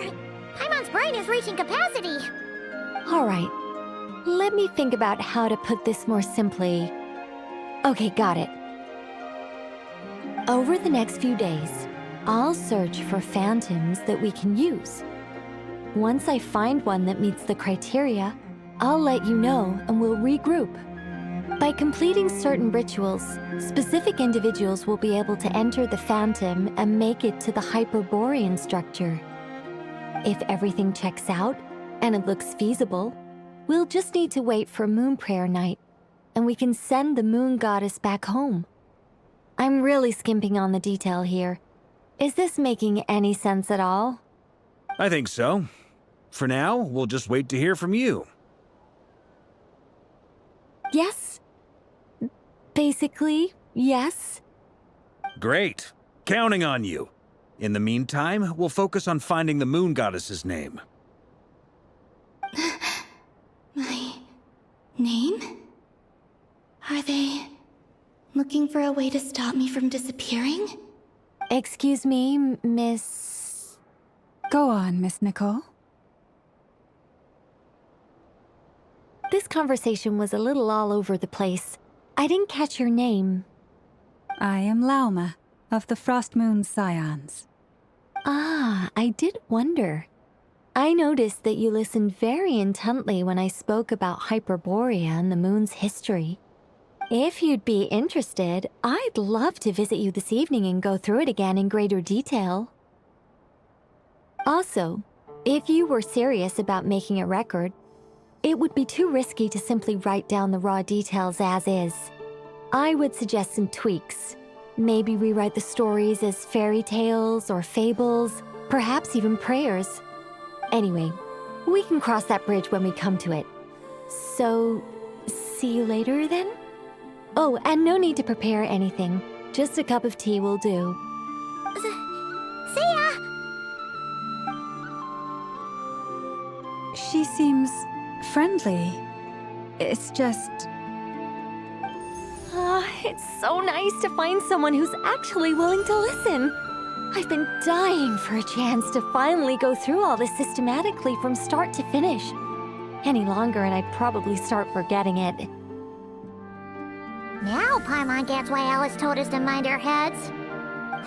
Ha ha ha ha, what did I tell you? A lot of quirky people in Alice's orbit. Now then, the next order of business is, where do we start looking for the Moon Goddess's name? Maybe the rest of what Nicole has to say might give us some clues. Once I've heard her out, I'll summarize the salient points and share them with you all. I'm also inclined to review our other documents. Yes, our faith was first established by our Hyperborean ancestors, but many of the more factually accurate records are from after Kutar's birth. Sounds like we're gonna follow Kalabina's journey through Devat, huh? In that case, we'll start by heading to the Frostmoon Enclave. Sounds like a plan. Take this with you.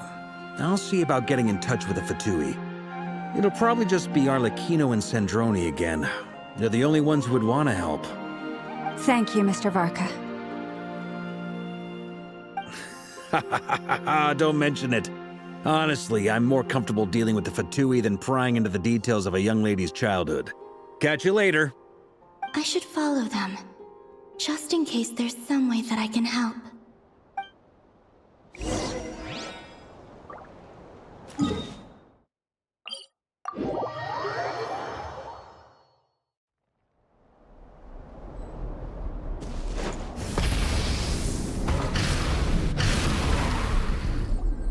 A while ago, I took the time to organize all documents in our possession that pertain to Kutar. What you see here is the material I consider reliable. Hmm? You're saying there's unreliable material too? Yes. Most of the information we have was transmitted through an oral tradition. Inevitably, some of her stories were mythologized and deified over the years through countless retellings. That's why I organized them into reliable and unreliable. There's no sense seeking answers in history unless we can ensure the veracity of the historical record. Makes sense. All right, let's take a look through.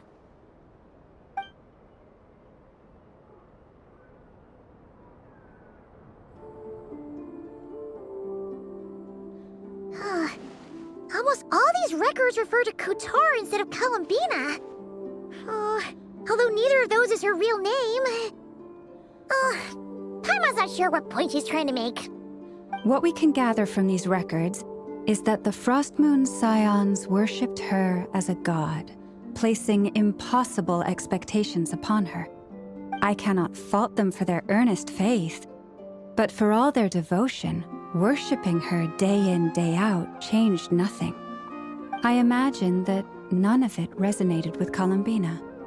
It wouldn't surprise me if, even back then, she had already begun to reject the name Kutar and everything it represented. Lama speaks the truth. When I heard them call upon Kutar with hope and expectation in their voices, they may as well have been calling upon somebody else. Well, that's a bit complicated. I looked at the level of detail, perceived authenticity, prose style, and how realistic their portrayal of Kutar seemed to be. Amongst the Frost Moon Scions of today, only I know of her existence, and I alone have spoken to her face to face. As such, I know that there are certain things she simply would never do. That being said, I have sensed some changes in her lately. Changes? Me? Seems like this is getting us nowhere. For what it's worth, why don't we check the unreliable sources too? Sure. Give me a moment.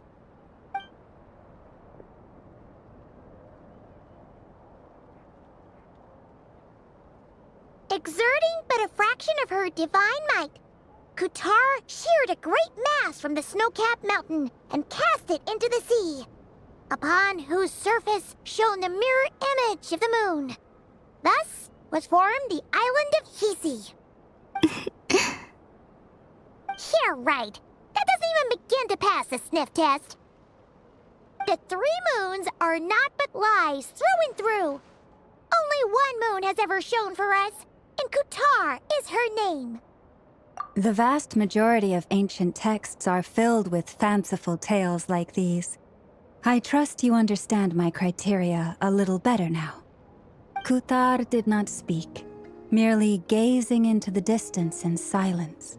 And where her gaze landed, this was her prophecy. Clearly, whoever wrote this text never even met Kutar. Otherwise, they'd know that her eyes are always closed. What about you, Traveler? What are you reading? Come on, let Paimon see. The child wished to build a wooden nest with which to shield a fledgling bird from the cold. But being so young and lacking in strength, the child could not snap the branches from the trees. Kutar was passing by. Upon seeing the child, she summoned forward the Kuhenki, who built a beautiful nest for the child. I remember that. Not knowing the meaning of Kutar's divine intervention, the child dared not to respond, and thus ran home to call their parents. But Kutar was gone. The Moon Chanter declared the event a miracle and took the nest as a relic, placing it on high for all to see. The child was named as one favored by the goddess and was greatly respected amongst the people. Yet, no further miracles were bestowed, and this matter was forgotten in but a few years. Huh. Any thoughts after reading that?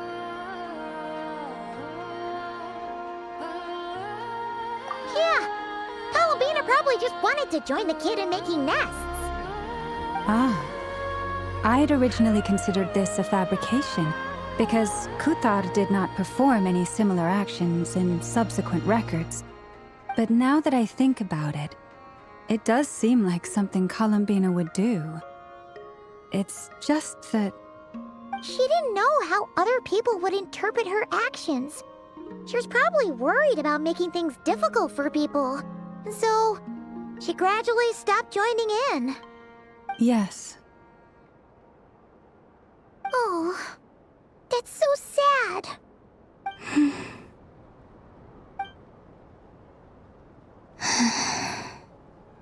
And now, I can make no such gestures of warmth, even if I want to.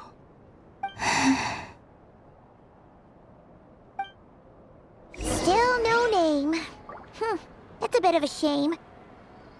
But we did learn some interesting stories. Let's go.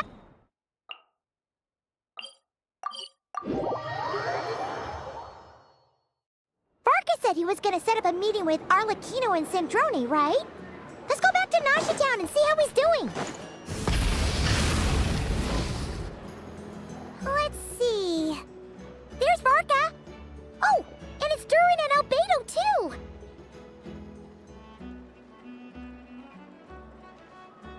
Yeah, this is pretty much the same place we bumped into each other last time. I convinced them to stick around a little longer. We were all waiting on people, so I figured having a little company would help pass the time.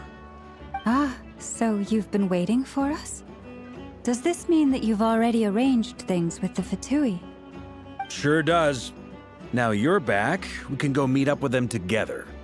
How'd your investigation at the Frost Moon Enclave go? Well, we didn't find out Columbina's true name. But apart from that, it went pretty well.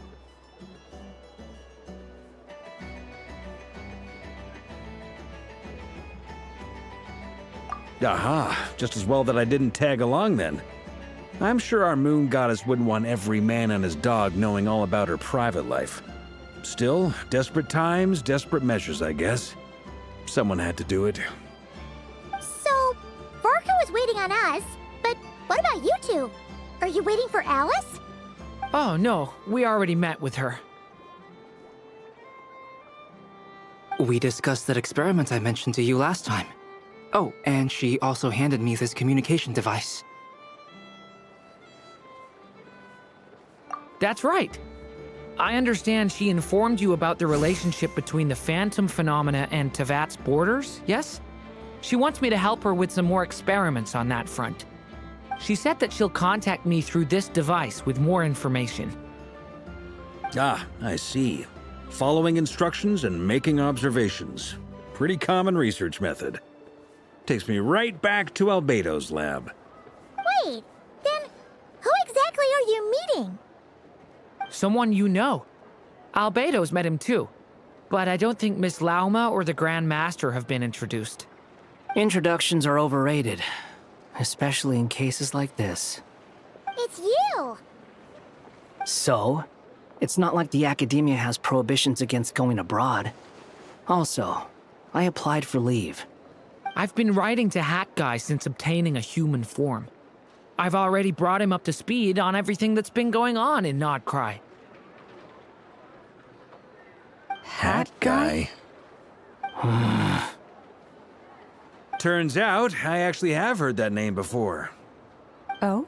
Then why did you react the same way I did?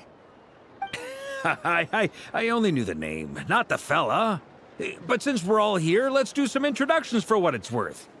I'm Varka, Grand Master of the Knights of Favonius.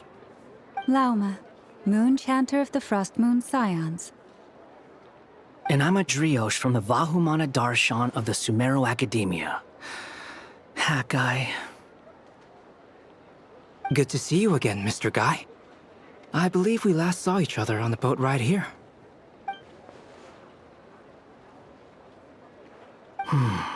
Mind you, the only reason I came here is because there's someone I want to look into. Who's that?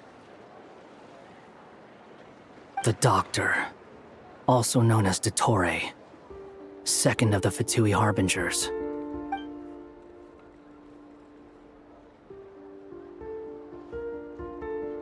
From the tone of your voice, it sounds like there is bad blood between you. I was reviewing our archives and noticed that a lot of information about him was missing. Left a bad taste in my mouth. That's all there is to it. Dottore, or Zondique, as he was then known, once studied at the Academia, but he got kicked out before he could graduate.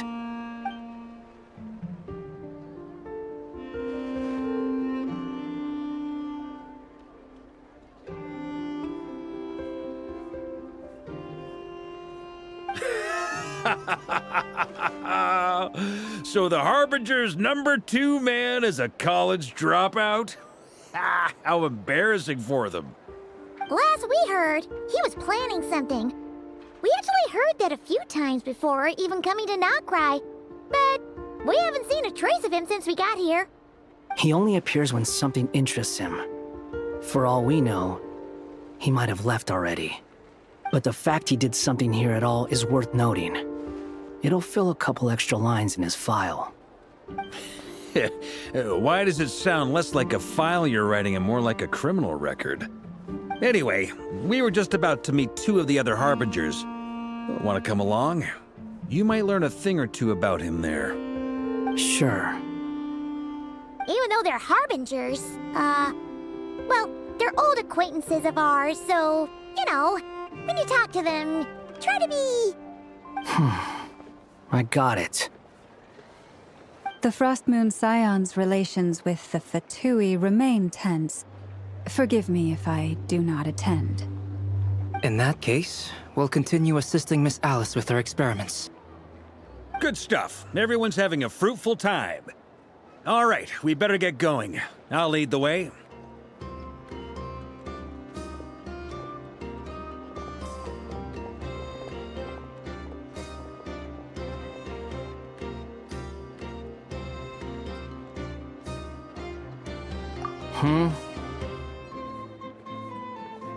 Well, yeah, that's obviously part of it.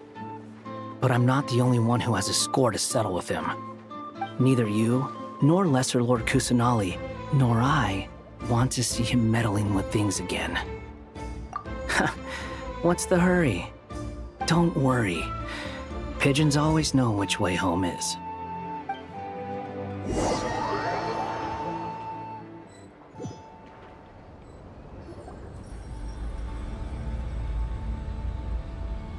You made it. Who is this? A scholar from Sumeru. They call him Hat Guy. He's an old friend of the Travelers. Wait, this is the Academia representative you wrote about? He doesn't exactly look the part. I believe this will prove my identity. You'll notice it bears the seal of the Sanctuary of Surasthana. Well, what do you know? So it does. All right then. My mistake. It's fine. I expected as much. What? So as I mentioned in my letter, the Academia's got its eyes on Dottore. But this matter remains top secret. Apart from those assisting in the investigation, the fewer people who know, the better. If anyone asks, I'm here in Nocturne to pursue my personal academic interests. Gotta say, Marka, you did pretty well to keep all this under wraps for so long. Sounds like you got in touch with the Academia about this way back. You flatter me.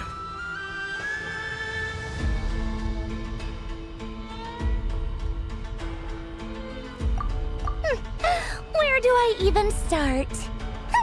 Remember that time we fought Rerir at Star Sand Shoal?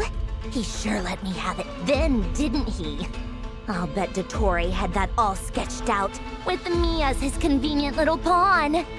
He could not care less about us if he tried, but hey! The feeling's mutual. Does Dottore really strike you as the sort who values his relationships with his colleagues? Fair point. Definitely not. Which is why I always keep my guard up whenever he starts making suspicious moves. To that extent, our motivations align. On top of which, I consider you trustworthy people. Now, back on topic. In the wake of the Reikir of Solnari episode, Sandrone and I grew suspicious about Dottore complete inaction during the entire affair.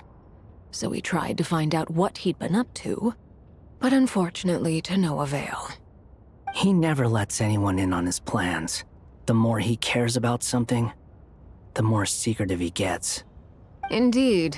Perhaps he believes that by keeping a low profile, he can avoid trouble. But that trick isn't going to work on his colleagues. Yeah, I mean, he's been researching the ancient moon's remnants.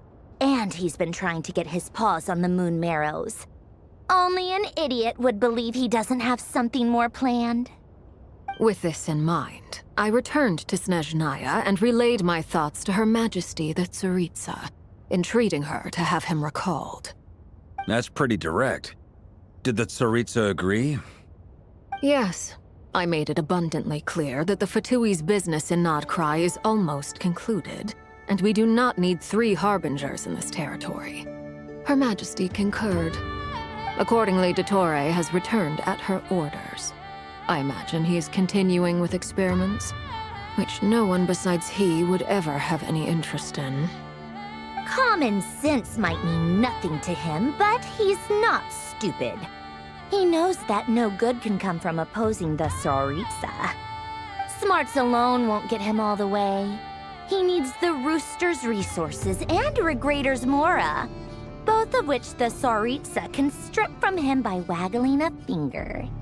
But doesn't he have a track record of publicly following orders while going against them in private? He probably has it down to a fine art by now. Wouldn't put it past him. We worked together on a research project once.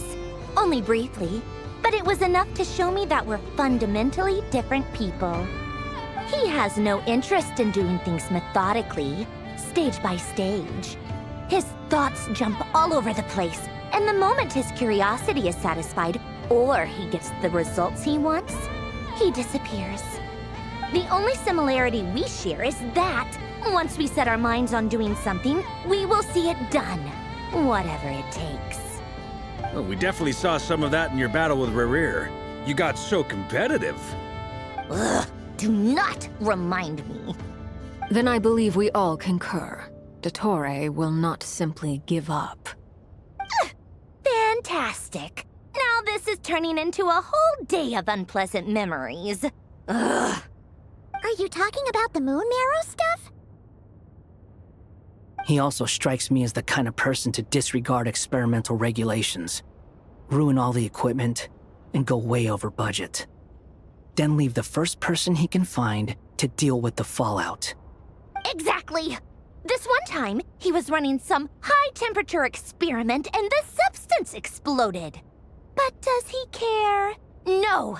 He orders his subordinates to open the device so he can observe the results, which causes the gas inside to leak out. That gas was poisonous. If I hadn't been there, who knows how many people might have died. And after all that, he left while I was still cleaning up after his mess. What a waste of time, he said. Waste of time? The nerve!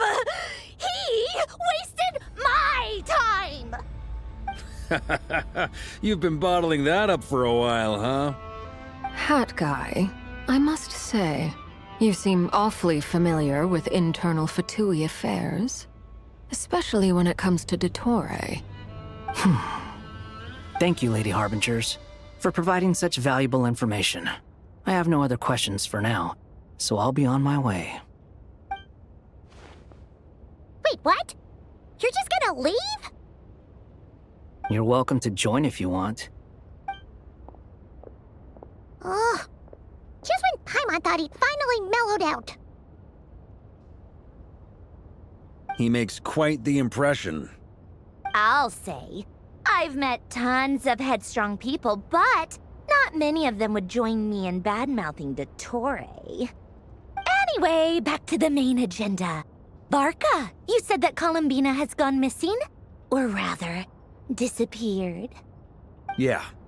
We're working on building a connection between her and this world. The simplest method is to find out her real name. I've actually asked her that question before, but But she said she didn't know. Considering our relationship, I doubt she was lying to me. As far as I recall, she was never dispatched by Her Majesty to claim a gnosis or anything like that. The Tsaritsa's plans had long contained a place specifically for her. I always thought that was weird. What could she do that the rest of us couldn't?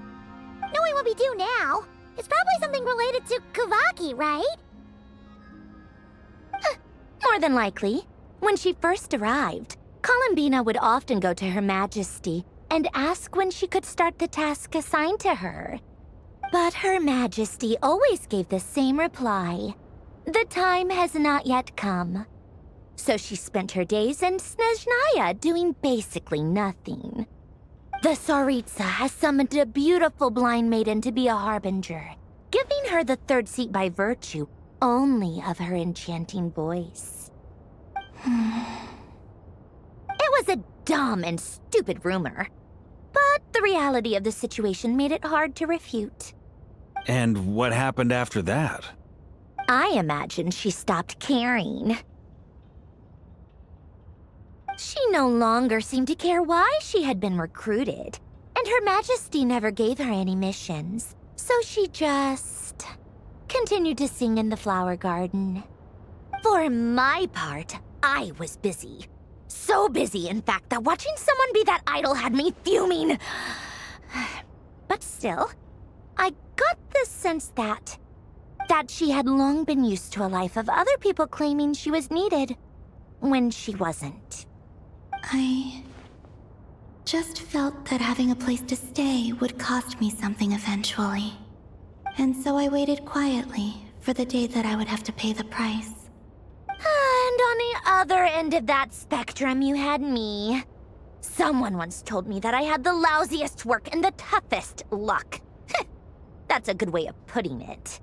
I forget who said it, but those words have always stuck with me.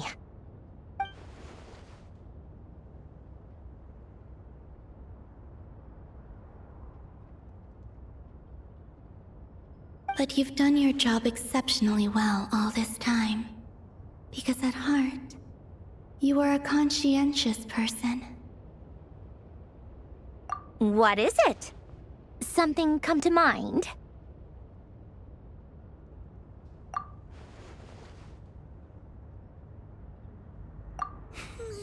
That makes sense.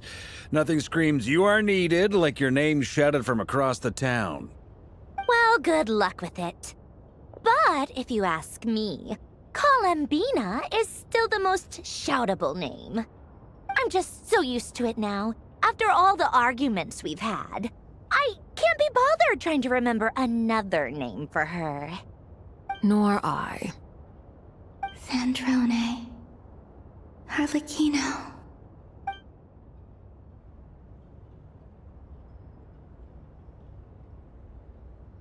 Huh! It's a Sealy! Does that mean Nicole has news for us? Ladies, I thank you for your hospitality. If the chance ever comes up, I definitely owe you both a drink sometime. I'm sure it will. You can make your own way out. Heck, you've been here enough times, you probably know your way around better than I do. Okay! Time to do what adventurers do best. Follow that Sealy!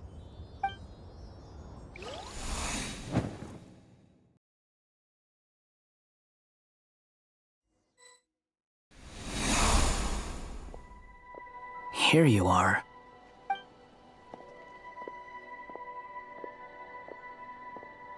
Oh, hat guy. How come you're back so soon? Did things go all right with the Fatui? Fine. Dotori's been summoned home by the Tsaritsa. Couldn't get much more than that. How about you? Any progress with the investigation? Unfortunately not. We've tried everything.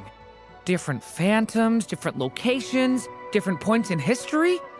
But the results are the same each time. Abyssal monsters roaming the land. People crying out in despair, with no hope of being rescued. Every time I see it, I can't help but think, is this what it was like in Mondstadt when Dragonspine Durin attacked? And if I fail in the task I've been given, will I create yet another tragedy? That's just meaningless speculation. When we encountered similar phenomena previously, I tried to interfere with those illusions, using sounds and lights to guide them. However, we could not change their fates. At most, we were able to extend their existences. The events of the past are like fate that has been written into Irminsul. There isn't a living thing in Tevat that can escape its past. But Miss Alice instructed us to try to find ways to change the outcome that these phantoms face. It's an impossible task. Can't you just refuse? Since she asked us to do this, I feel like it can't truly be impossible. Or if it is, well, mages can make the impossible possible. I could not have been born as Durin otherwise. But you also said that your past 39 attempts were fruitless. That's true. But you're still going. Yes. After this many futile attempts, surely you realize that you're not doing this because you still believe what some mage told you. It's because you want her hypothesis to come true. It's something you wish for deep inside. So, think for yourself about what you want to do. As long as you don't believe it's futile, it isn't.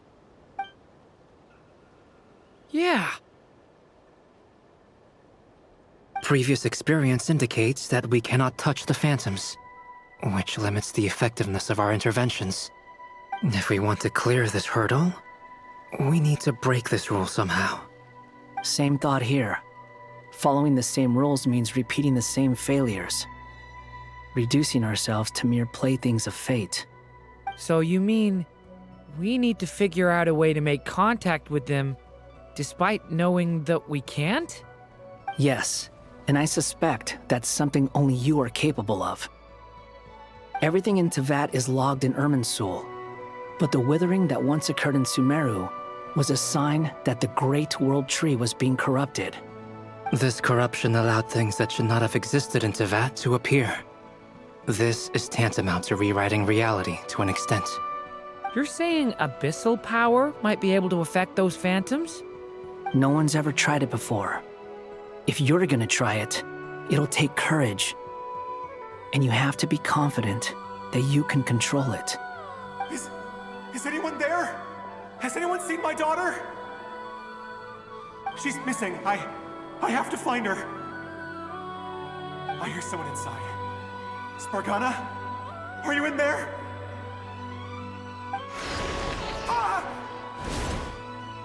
If I can use my abyssal powers to warn him that there is danger here, maybe it'll change his decision. Maybe he'll stay away. Yes. The important thing is not the nature of the power, but rather how you use it. To intimidate and obstruct. Sounds about right for the Abyss. Let me try. I should be able to influence that thing. Have you seen a little girl? What? This isn't the time for that! Just run!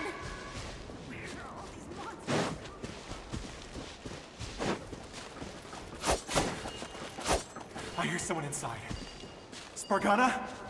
Are you in there? Where are all these monsters coming from? What is this? Looks dangerous. I should get out of here.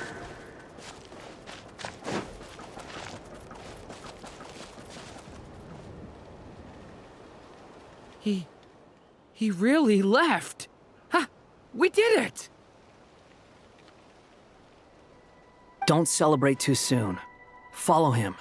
See what he does next. Monsters approaching from the front.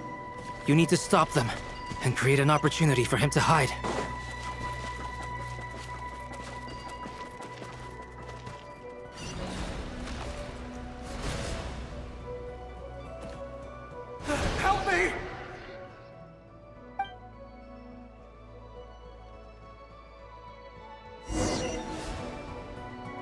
Monsters approaching from the front. You need to stop them and create an opportunity for him to hide.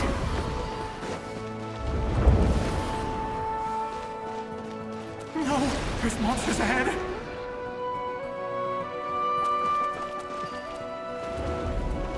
Wait, is that the barrier I saw earlier? Why is it appearing now? It's as if someone's controlling it.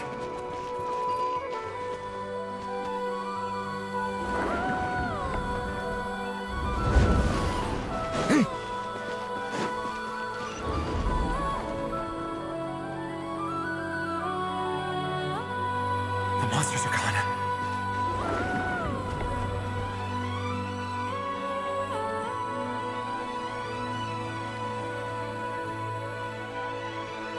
The barrier's gone too.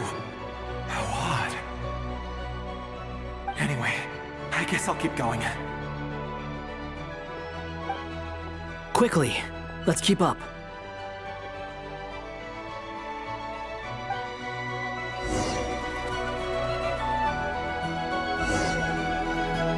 Wait, there was someone else here? Don't go any further. We've got anti-monster traps laid out everywhere. But my daughter must just be up ahead. I have to go. This way's blocked.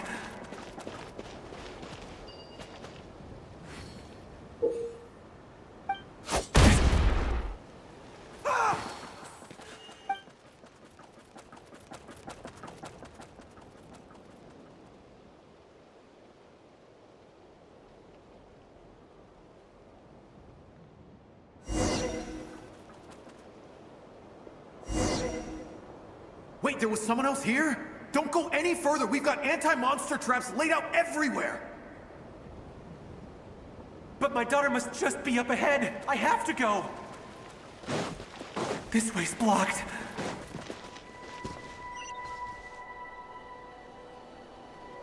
We might be able to use the explosives over there, but we need to take care not to hurt him. I'll use the barrier to keep him at a safe distance. This barrier seems to be helping me somehow. Hey, wake up! Oh, no good. Gotta keep moving ahead.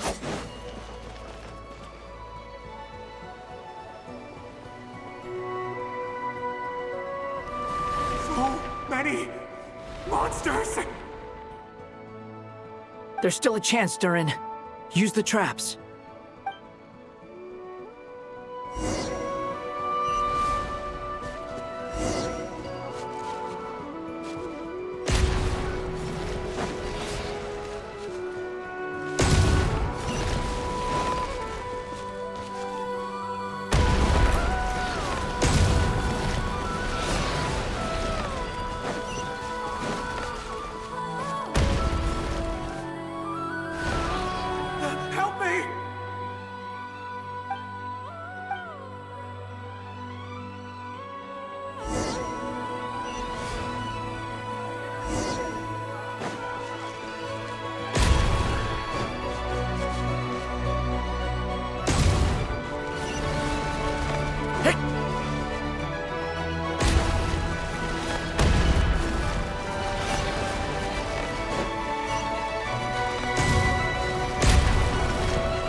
This is a new development. I've never seen this happen before.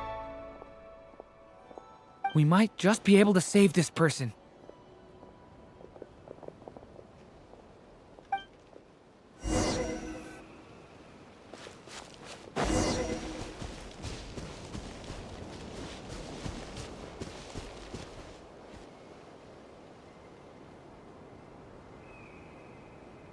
Hello there.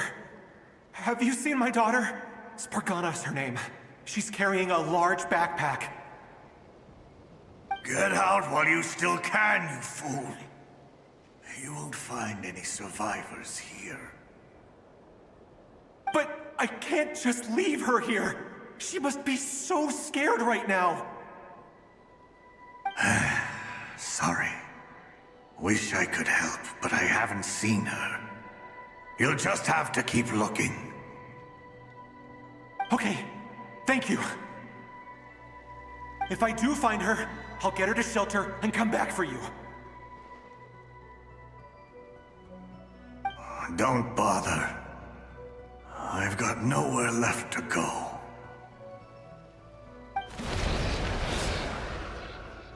What's that noise? Monster! No, if he goes inside, he'll be walking into a trap. Let's try this once more. This time, we have to stop him.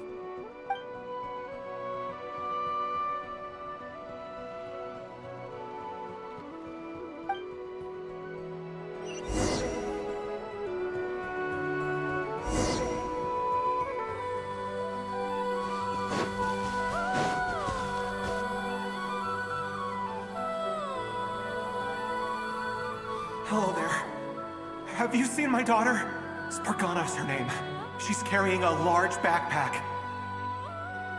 Get out while you still can, you fool.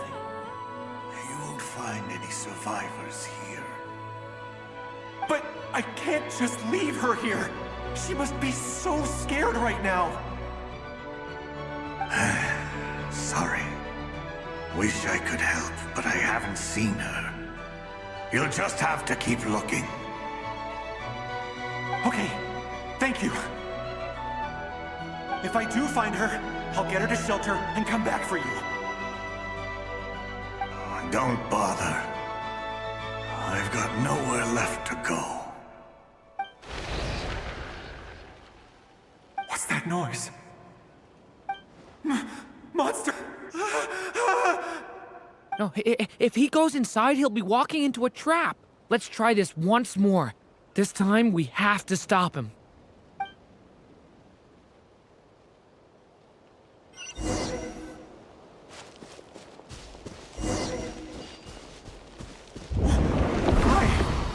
How will I know where Spargana's gone like this? You know what? I'll trust this strange barrier. It's gotten me this far after all.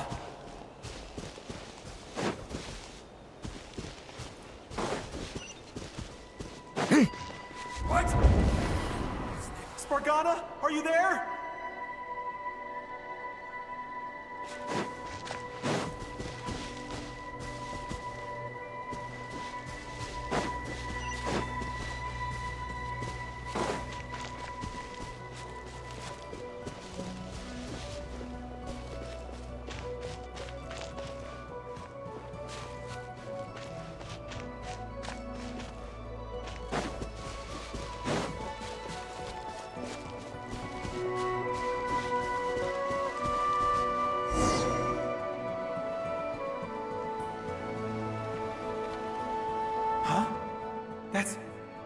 That looks like one of my daughter's books! Thank you. Thank you! Yes, it's one of hers for sure. That's her name on it right there. She left her backpack here.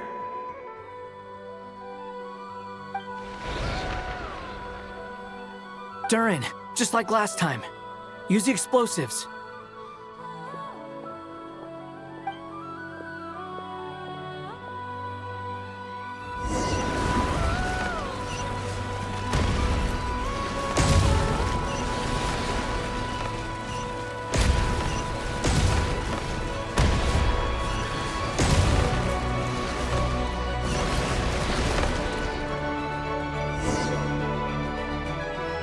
It won't work.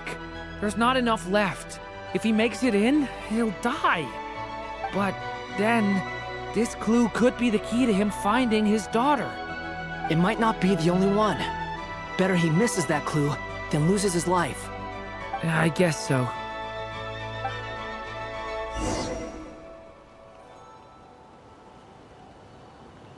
Stop him, Durin. We can't let him get any further in. That's my daughter's book! She's passed this way! Why? Why won't you let me go in? I've searched and searched and searched just for this! But how will I find her without any clues?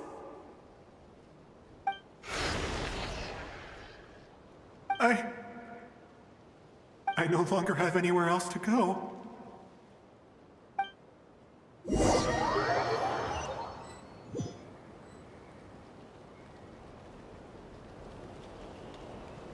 I'm sorry. I'm so sorry. He refuses to go anywhere else. Whether he opens this door or not, all that awaits him now is death. We couldn't change his fate. Albedo? Hat guy? Let's try one more time. I don't know how we're gonna do this, but I don't want to give up either.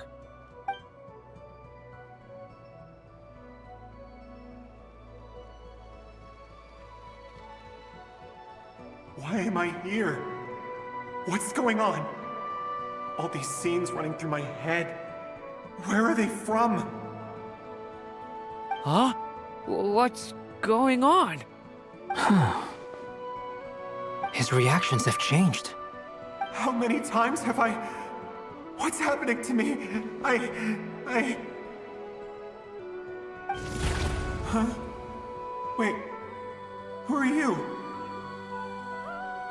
You can see us now? I feel like I always could, but that I only just realized you were there. I'm sorry, I don't know how to describe what I'm feeling. But you were the ones guiding me using that marked barrier, right? I haven't done anything yet, but those monsters, those deaths, they feel like memories. Like things I really did experience. I won't find my daughter. In fact, I'll ultimately die trying to find her. Isn't that right? No, it isn't. Yes, it is. Even so, we're trying to find a way out of this. You've not seen my daughter either, have you? It seems she really isn't here.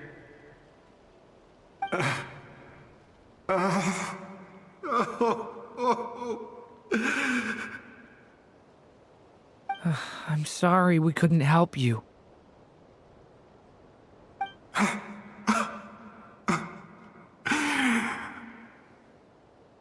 I'm just tired. Maybe this is destiny. Maybe it doesn't matter how hard I search. How long do I have left? Experience says 15 to 20 minutes. 15 to 20. Thank you for all your help. Let's rest a while. You look exhausted too. Now's not the time for you to start pitying us. It's not pity. I'm just realizing that I've only got 10 or so minutes left. You know?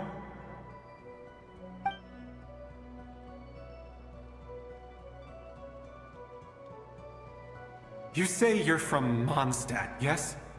A place with windmills, where people enjoy limitless freedom? And you're from Sumeru, where they've built an academy into a giant tree? Yes. It seems you've never heard of either place. Those names are unknown to me, I'm afraid, yes. Have you heard of Hyperborea?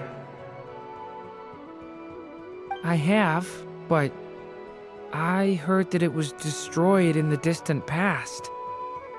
I see. That was where my ancestors once lived. What about Delphi Pytho? Was it later rebuilt? I've never heard that name. Then what about Sal Vindaknir? I have seen that name on stone tablets on Dragonspine. But I'm afraid the only things left of that place are its ruins. I see. Sure enough, there was no way to turn this around, huh? I'm sorry. I was the one who asked to chat, but it seems like we're too many ages apart. There's barely any common ground to start from. It's all right. We did hear something new, at least. From how you speak of your lives, things must be going all right for you, I guess. They are. Mondstadt is a place of freedom and happiness. There's a lot of good people in the church and the Knights of Favonius. And even outsiders find that it's an easy place to feel at home. We have festivals a few times a year. Everyone gets together to drink, sing, and be merry. Sumeru is a lot more uptight. Not really the kind of place where you can relax. It's a nation fraught with problems wherever you look. But if all you want in life is to seek knowledge, I guess it's pretty much paradise. That's wonderful. In other words, after this all-devouring black tide passed, humanity did not merely avoid extinction, but rose to build prosperous civilizations anew. I mean, I can see you all right now. That must mean the future isn't a total mess, right? That's true. Well, time's almost up. Let's part ways, I think.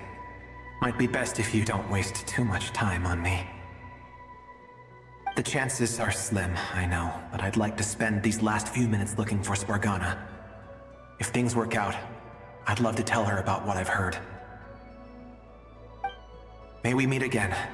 Well, or not, most probably. In that case, may your wishes come true.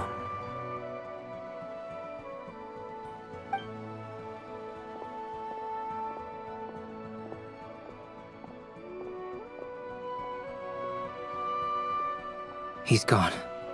In a few minutes, he will meet the end that was his to begin with. The ending of this tale did not change, but I believe that we've just made the most progress we have yet. May your wishes come true. If only it were so simple. Hat Guy, could I ask you a question? You've never talked about your past. It seems complicated, and it weighs heavily on you, too. Would you be willing to tell me about it? I mean, sometimes it's better to get things out in the open. Take that guy we try to help, for instance. At least he said goodbye with a smile, right? I know about Albedo's past. Our experiences are very similar, and he created me. As for you, you're my first friend, and you've witnessed every step I've taken. But by comparison, I know nothing about you. Either way, I mean, we're still best friends. But if I knew more about you, I might understand your thoughts a bit better. I've told you about myself. I'm a student at the academia. And what did you do before that? Prepared for the entrance exam? All right.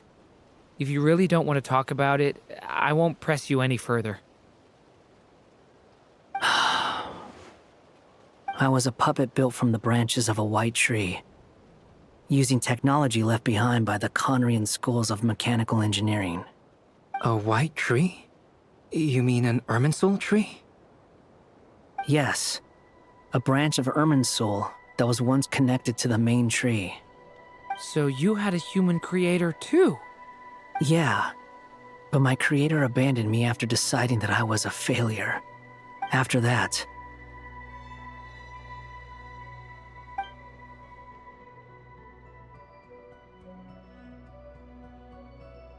Durin. Resisting the influence of the Abyss, suppressing the urge to destroy, trying to do the right thing. None of these things are easy. But no matter how hard they are, trying to rewrite past wrongs is far harder. You asked me if you would create a new tragedy if you failed. I told you there was no point speculating about that. But the real answer is, yes, you absolutely will. Hat Guy. But at least you've got people here to help steer you away from the wrong path. So, just keep aiming towards the light. I will. I promise. All right, break time's over. Hello, Durin speaking. Hello, friends, it's me. What have you been up to, I'm detecting some unmistakable fluctuations here at the border. The amplitude isn't particularly high, but they're completely different signals from the ones before, and the scale is comparable to those I've detected previously. Alice, we were unable to save that person. However, he appears to have retained a portion of the memories gained through that cycle, and was able to hold a conversation with us. I see. Well, that is rather odd indeed. It definitely merits further attention. Could I trouble you to keep trying the same approach? I need to gather some more data.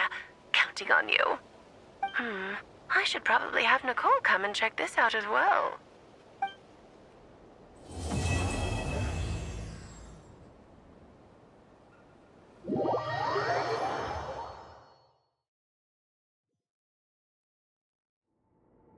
There you are. I was worried you might stop to collect treasure chests opened by the Seelie along the way. It would have taken you so much longer to get here. Another conversation I cannot hear. I am delighted to see that you understand what takes priority, and that your adventurer's instinct has not swayed your resolve. Really, I must applaud you for it.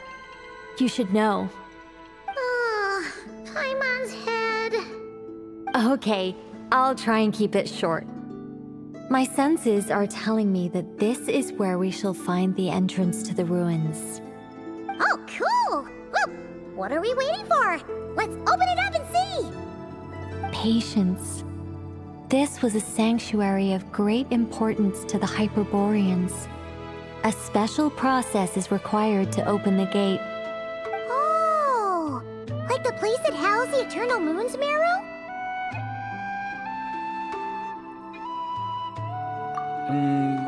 Okay, so what's the plan? Need us to do anything? And just the short version, if you can. Alright then. I was planning to start with some background on the invention of these techniques. Are you sure you don't want to hear it? It's quite informative. Remember what you were saying about priorities? Fine. Simply put, we need 3 human representatives to successfully undergo a process of Kuvaki resonance. Think of it as a test from the 3 moon goddesses to see if the entrants are qualified, with the most recognizable qualification being Kuvaki. Pretty sure Lauma would ace that test. Oh, wait. But we need 3 people. I also have no doubt that the Moon Chanter would be qualified. But we would need 2 other people with the same constitution. Therefore, the most feasible method is not so much to follow the rules, but to figure out how the test functions and find a workaround. I've done some research, and it turns out the mechanism is rather crude. We'll simply need humans to stand before it who have sufficient Kuvaki energy within them. I'm with you so far. How do we get the Kuvaki in them? The easiest way would be transfusion. Take some Kuvaki from Nodcry's soil, put it into the bloodstream, and get it circulating in the body. So we're going to cheat on the test? Precisely. There are other methods, but this is the simplest one. Cheating the system is much easier than trying to hide from it. Sorry? Does the idea of cheating upset you, Miss Lauma? No, that's not it. I suddenly had an idea. Oh, what is it? It's about Moon Prayer Night. I figured out a way for Kutar to join in the festivities. But as Paimon said, we need to have our priorities straight. Let's get back to the test. I'll follow up with Nefer on the festival arrangements. Oh, okay. Anyway, is this really the best method we have? A Kuvaki transfusion sounds dangerous, no matter how you slice it. If you think that's dangerous, wait till you hear the other methods. I'd be more than happy to go through them if you'd like. There are several. No need, we're good. Let's go with this one. Very well. Kuvaki transfusion it is. Now, I should mention that the risks can be greater or lower depending on individual compatibility. It would be rash to simply infuse the Kuvaki and hope for the best. If the body rejects it, the reaction can be quite severe.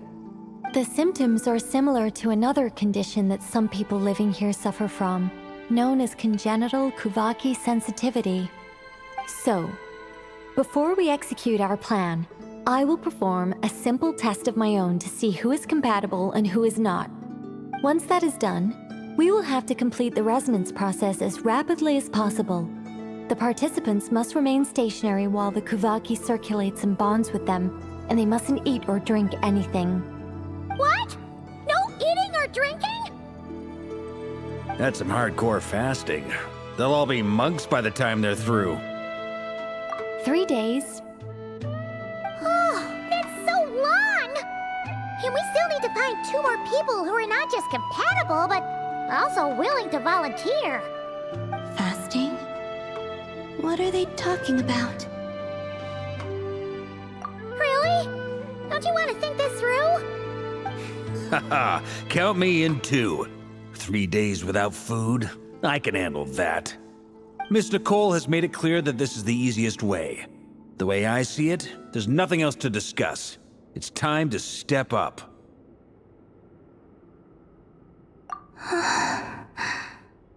Yeah, you're right.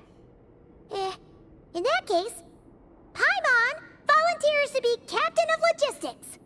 She'll keep the fires lit and grab some spare clothes to keep you comfortable.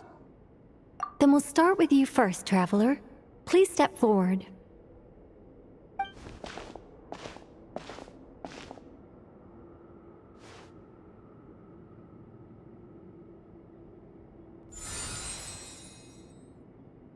How's it going? Do you feel anything?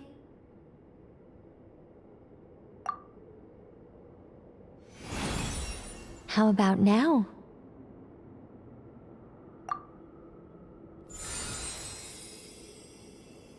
And now?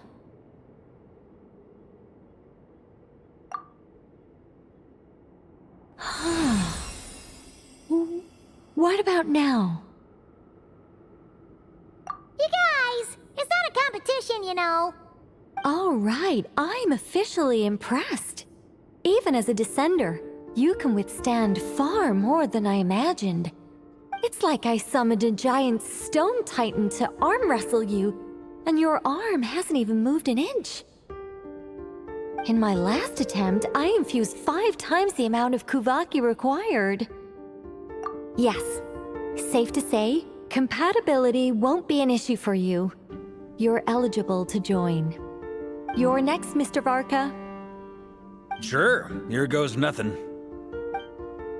All right, I'll start where we left off. 5 times the required Kuvaki dose. Whoa, whoa, whoa, hey, wait a minute. How's it going? No, not great. I kind of want to puke. Feels like I've been drinking too much. A few bottles of wine, then a big stein of Dark Horse, with some hard liquor from Liyue mixed in. You think this is funny? I just lost to a young lady in an arm wrestling contest. I'm never gonna live that down. My apologies. I'll lower the concentration and try again. Oh. How's it going now? I'm not as dizzy as last time, but I can still feel it pulsing around. In that case, you wouldn't be an ideal choice, Mr. Varka. Let's try someone else. Okay, let's go ask some of our other friends then.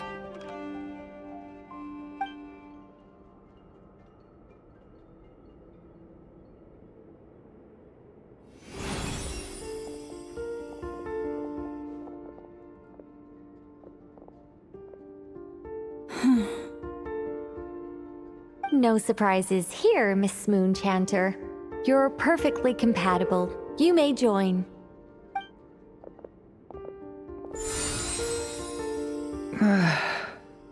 I'm getting a slight headache. Shame. You were so close.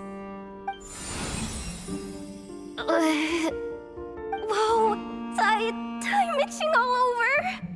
Allergic reaction. We can't have that. Huh? Well, are you gonna start a what? The Hexen Circle is an organization that cares for and protects children. We will not have them do dangerous things. Not even tests.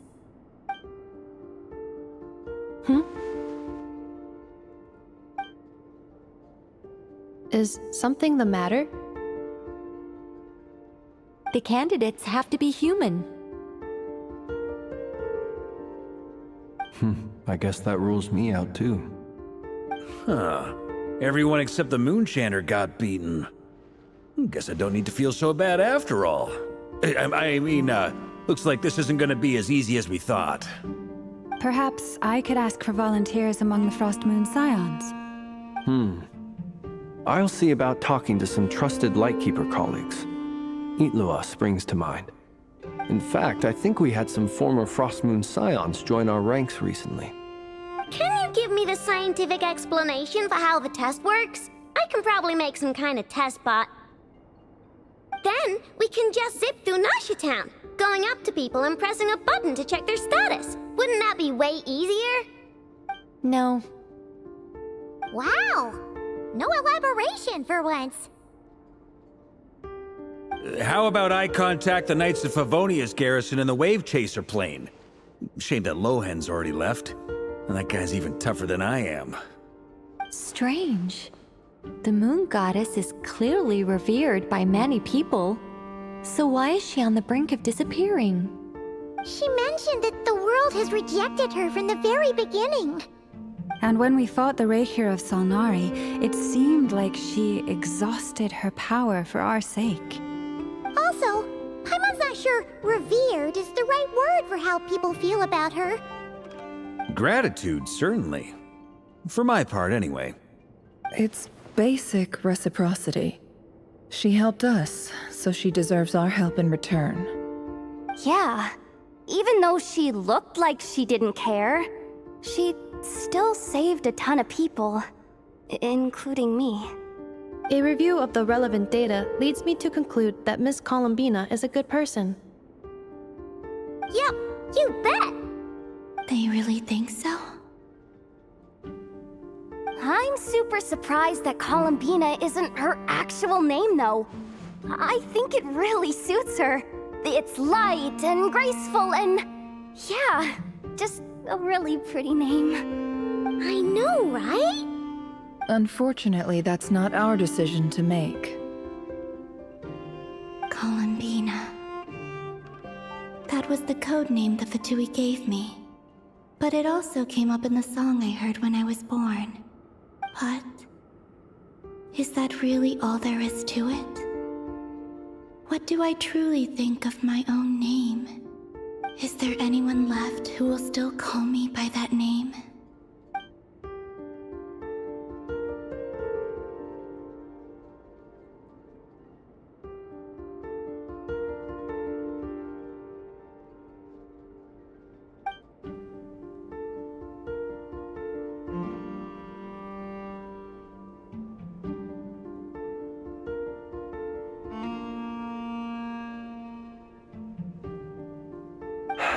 Moonprayer Night is getting closer by the day. We're running out of time. We need to look for other candidates. Then allow me to try. Huh? What are you doing here? You contacted your friends via the Adventurers Guild. Sandrone has been keeping an eye out for something like that, so she informed me. Since I have the ability to accommodate a moon marrow, I should prove to be a suitable candidate. Arlecchino. When can we begin? I see. We can begin right away.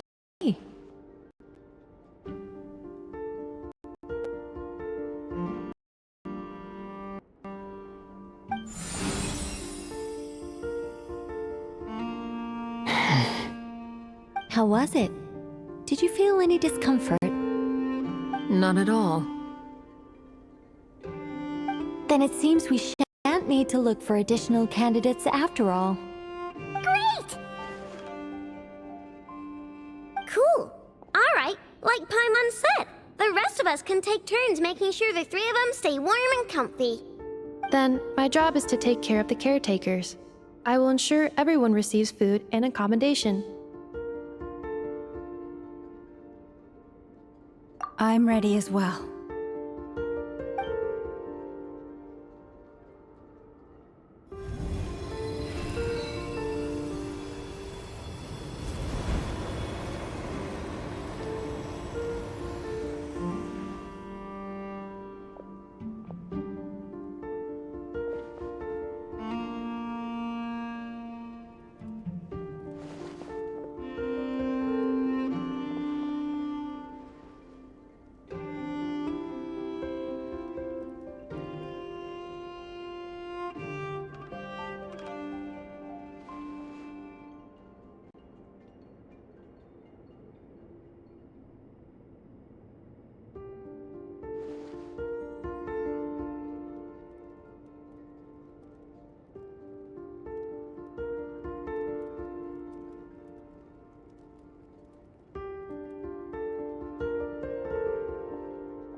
The work is done. The sacred scroll shut. The stars grow dim, the people silent. The white sun sets, the silver moon rises. O path to the temple, appear now before us.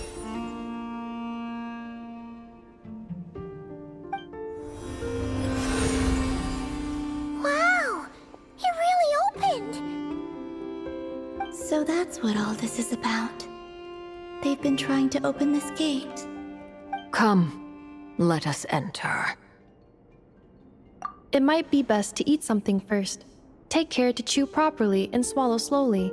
It will give your body time to readjust to the digestion process. They will head in soon. They will need to enter this gate.